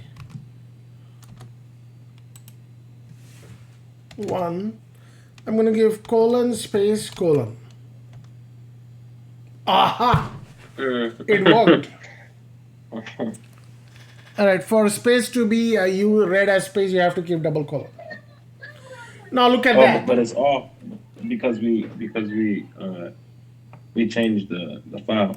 Yeah. Yeah, look at this here, January date. But yeah, Look at this, how beautiful it looks, and this one is information here. Now you learned how to like manipulate the file here.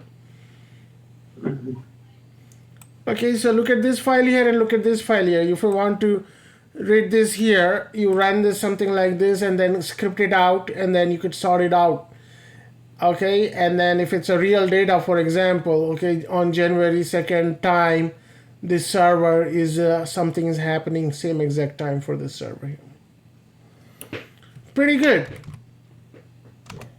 So it was semicolon, space, semicolon. No, I didn't use semicolon. I use colon. I thought we use quotes with a space. Yeah, double quote, not semicolon. I'll show you again in a minute here. Hold on.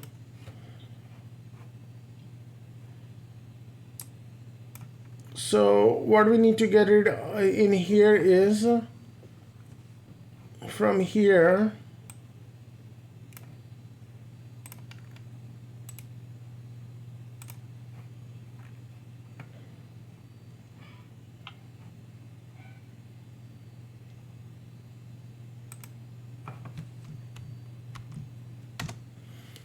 So in here, month is good, date is good, right?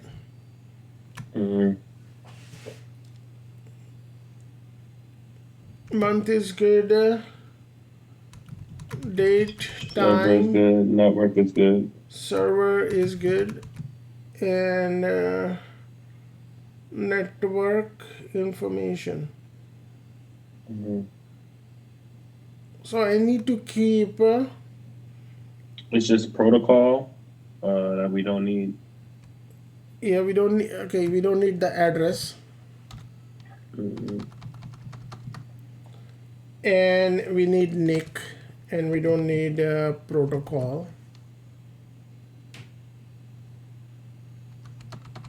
I don't think we need the second info. Yeah, we don't need second info either. So we have 1, 2, 3, 4. 5 is network, and 6 is Yeah, coming that's to good. DHCP, right? So Mm-hmm. I'm gonna change DHCP to protocol here.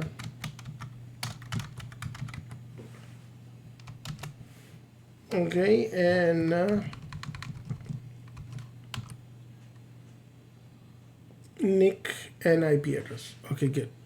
So now I go down here. I skip the month, date, time. The server name is good. Network is good. I don't need information, info 2. I need protocol. I need NIC.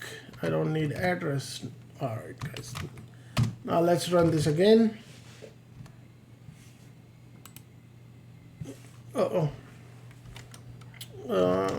Let me copy the, what was the name? Warlog? One. Warlog 1.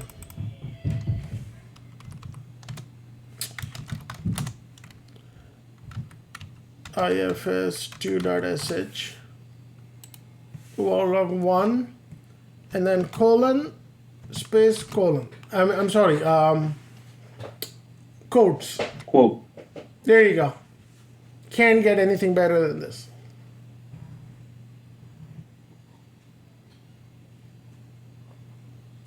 And look at the script here. It's the silliest script on the planet. It doesn't have too much stuff in it.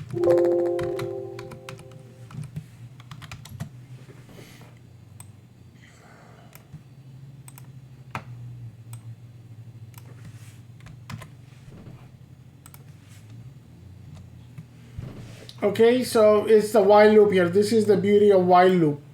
It went through thousands of lines and then it gave you this information.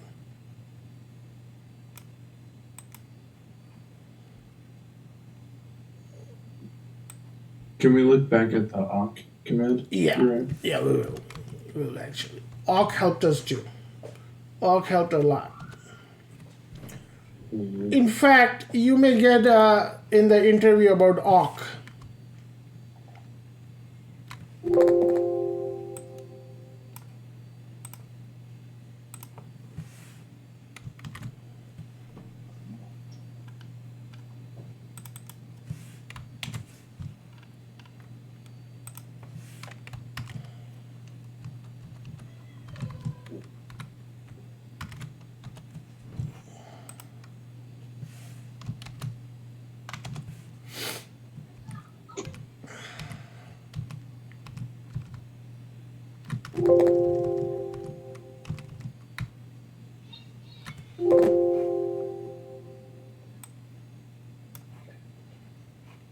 So the file name is ifs.sh.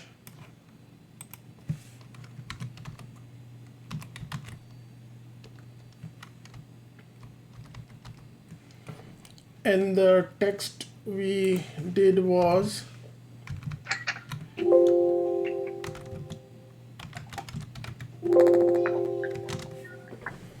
okay, so this is the example. I'm going to put it in there here.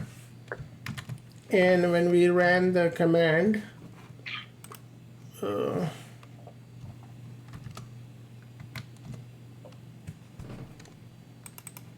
we ran VIIFS2.sh and we give the file name and then quote, double quotes, space quotes. Okay, this is how you ran it for the space.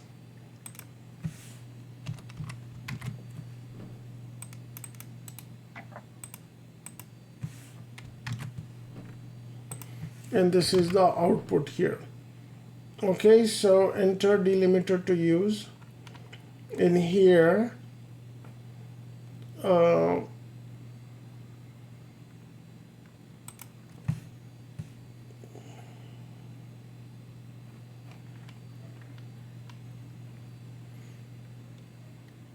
I'm going to put it in here, note.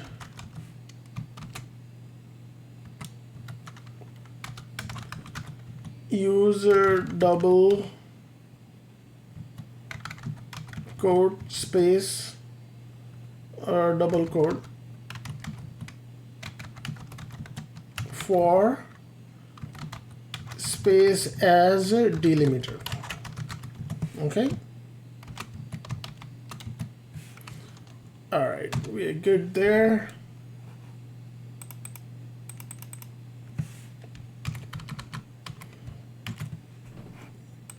Okay, when you run this, boom, it ran through the 1,000 lines here.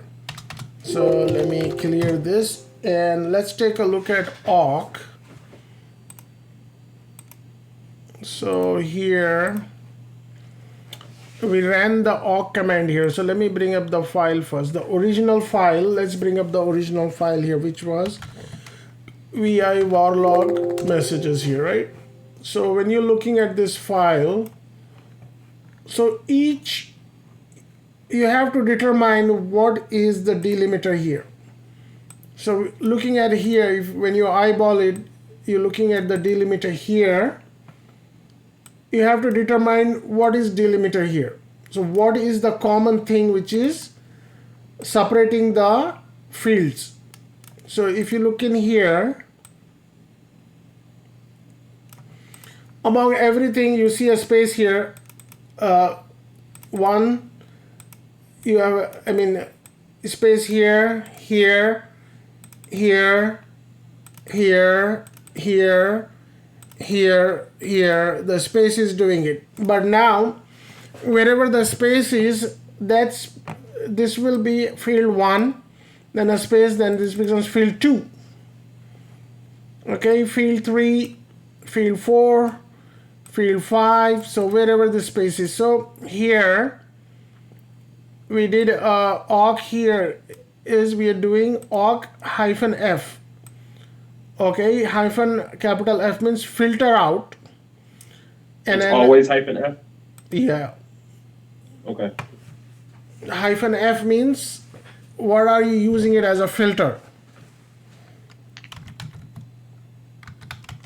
awk is actually a big topic in itself.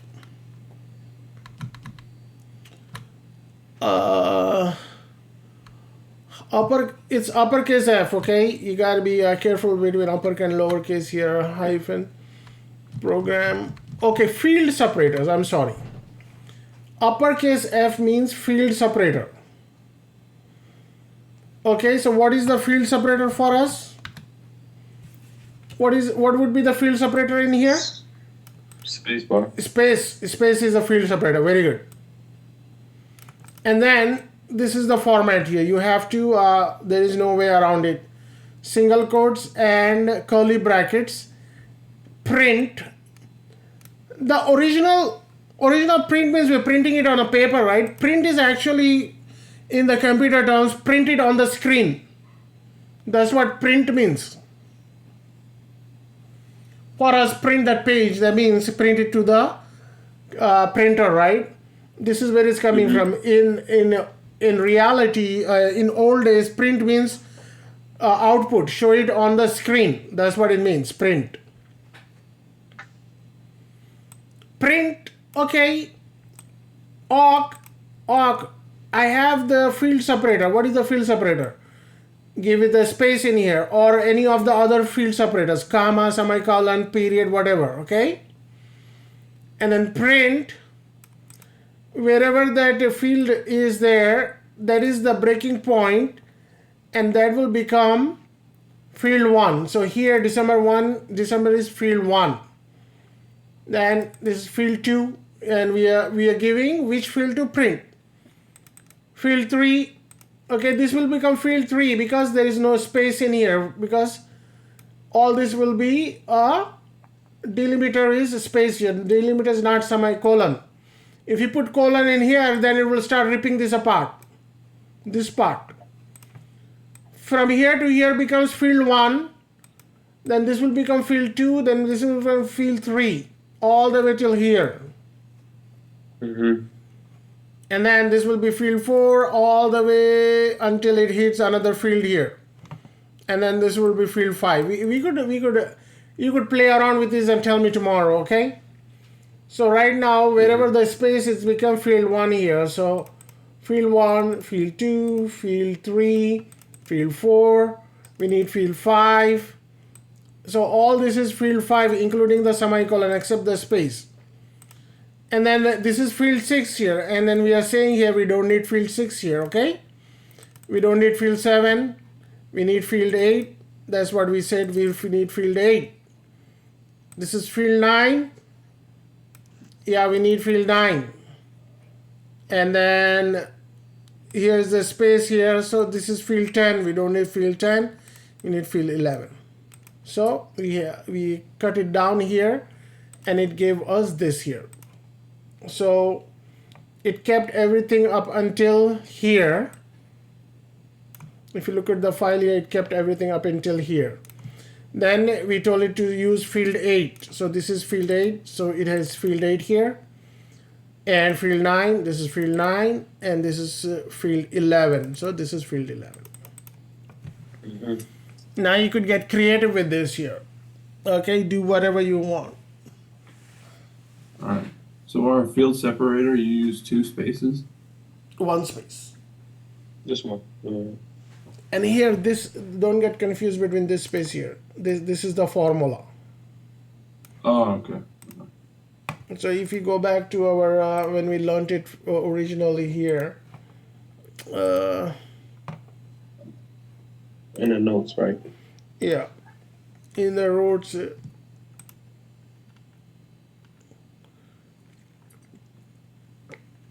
So awk -f, it gives 7::. Okay, the field separator, this part is done. Then a space, and this is the formula, what fields you want to give.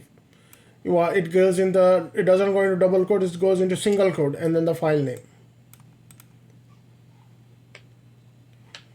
Okay, -f is fields, which fields you want to cut it off from. Actually, field separator. Okay. This part field. So the semicolon, the colon before print is there.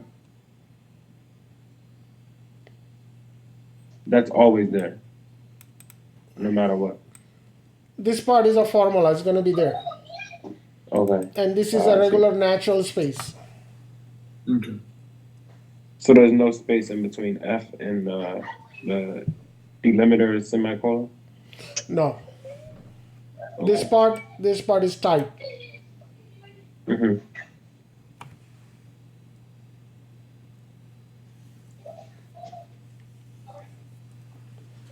All right, guys, I'm tired. I'm going to quit today. We're almost done with the scripting. I was hoping to get rid of it today, but I think it will be done tomorrow. And after that, I'll start Ansible. Okay. So let me go ahead and put the awk command in here.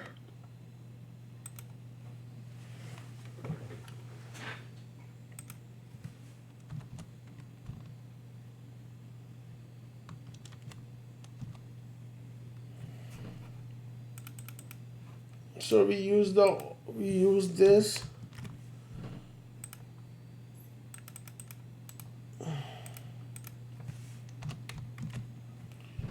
And we ran the awk command, and this is the result we got. Okay.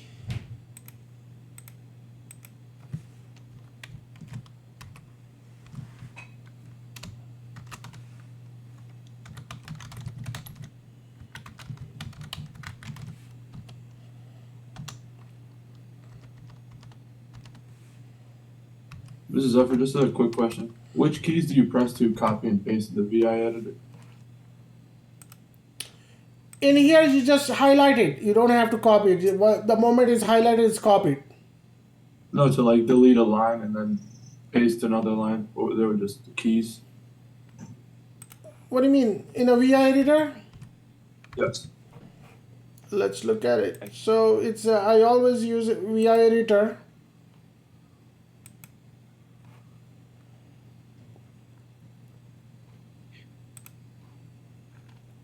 Okay, so what I use is cut.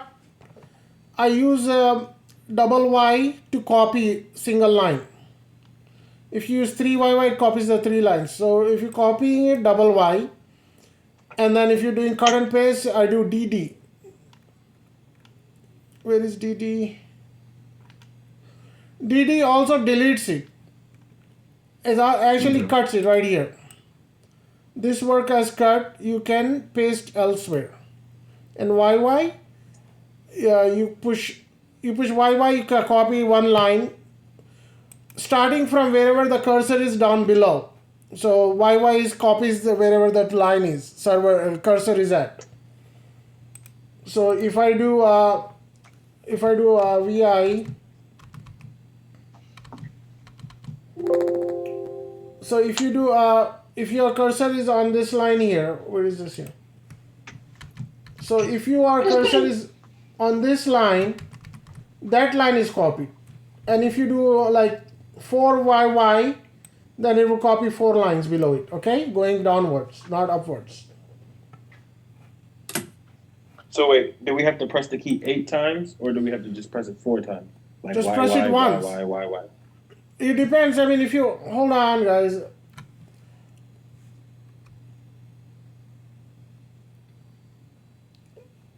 I'm going to the end of the line in here.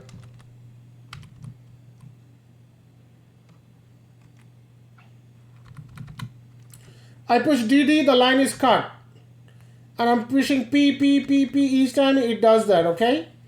And I have like 5 lines here, right? I do 5 YY. It says 5 lines yanked. And you go down and then you give some space here. So if I push P only once, it's going to paste 5 lines. I'm pushing only once, so it pasted 5 lines. Because it copied 5 lines. Did you get it? Okay. So you had to press Y 5 times though, right? No. Number 5 and YY. That's it. 2 times. Okay. You said number 5? If you're copying 5 lines, you push 5 only once. Let me bring this here. You're copying 5 lines, right? Mm-hmm. Let me go in there, guys. Please practice it because you will need this here. So vi lines, and I have here like I'm gonna go line 1, line 2, line 3, line 4. Okay, 1, 2, 3, 4, 5, right? Okay, so if I want to copy one line here, only one line, just push YY once. And then wherever you want it, you push P here, it will push paste it down below the, wherever the cursor is, okay? If I do like this one here, if I do DD, it cuts that line and then I push it here, paste it. But if I want to copy like 5 lines here, like 2, 3, so let me go back, undo. If I want to copy like 3 lines here, 1, 2, and 3, I go up to 1. I push 1 here, right? I push number 3 once. Y. So it says 3 lines, yeah, yanked. And then if I do P here, it pastes 1, 2, 3. And if I continue pasting it, it will paste it like so many times. It won't. You don't have to go back and copy it all the time. It saves it to like the clipboard. Clipboard, yes, very good. All right.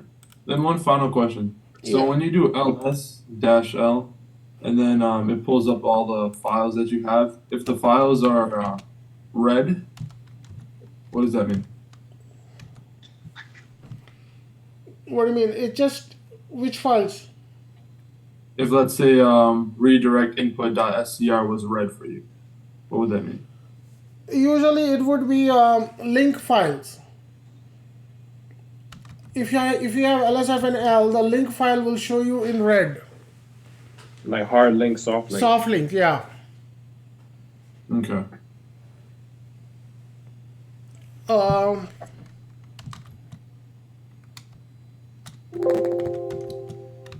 CD root.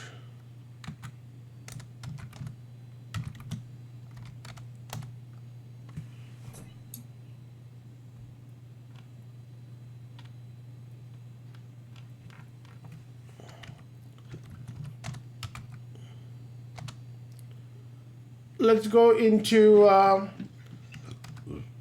CD boot, right?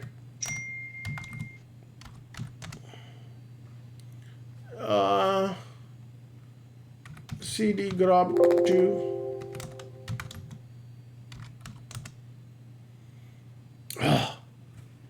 Where was that? We had the links.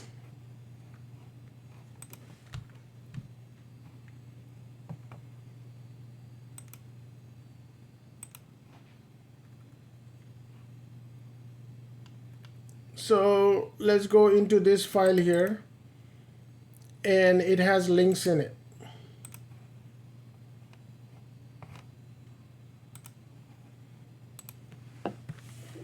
If you do ls-l for that file here, it will show you the link in here. Actually, it's not showing now. Yeah, I know what you mean. If it's in red color, that means it is it a hidden? No, not hidden.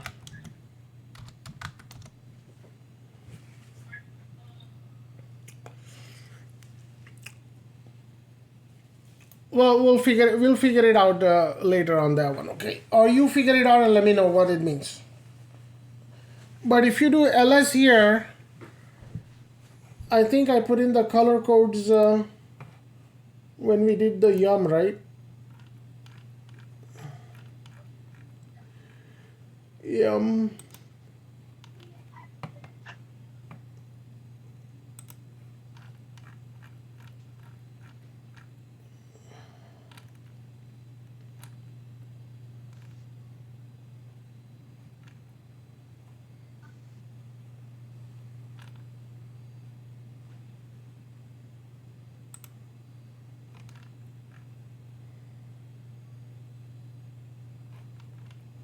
run levels. Run level.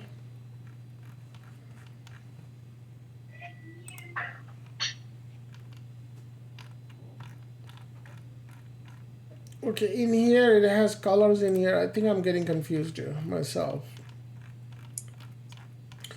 So like Do you have do you saw something that says a red color? So would it be like? Yeah, it was in boot. It was in boot, right? Yeah, it was like SYM sim. So Mr. Zafar, Yeah. would your RPM files come into red? Yeah, they. I think some of the files. I think they showed you they are in color coded. Oh, there it is. Go down. Go down. Go down. Go down. Go down. Right there. Yeah. Yellow, red. Yeah, the package listed, but not in repo. Okay, so these are red.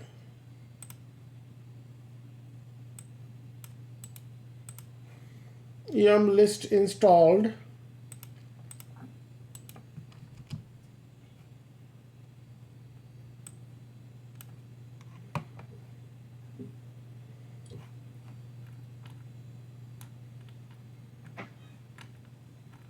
So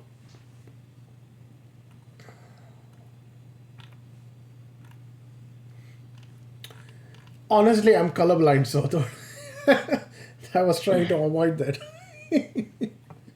I have a big problem with green and red. Okay.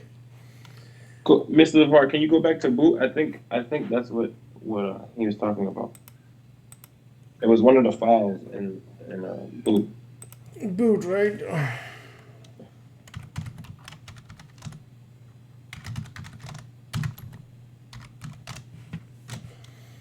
That red That one one, right there. yeah. SYM. Yeah. It's a zip file, so. Yeah. I'm not sure why it's in zip.gz. But if you gun zip it, it'll come undone, right? And it won't be red anymore. Yeah, I don't know. Try it.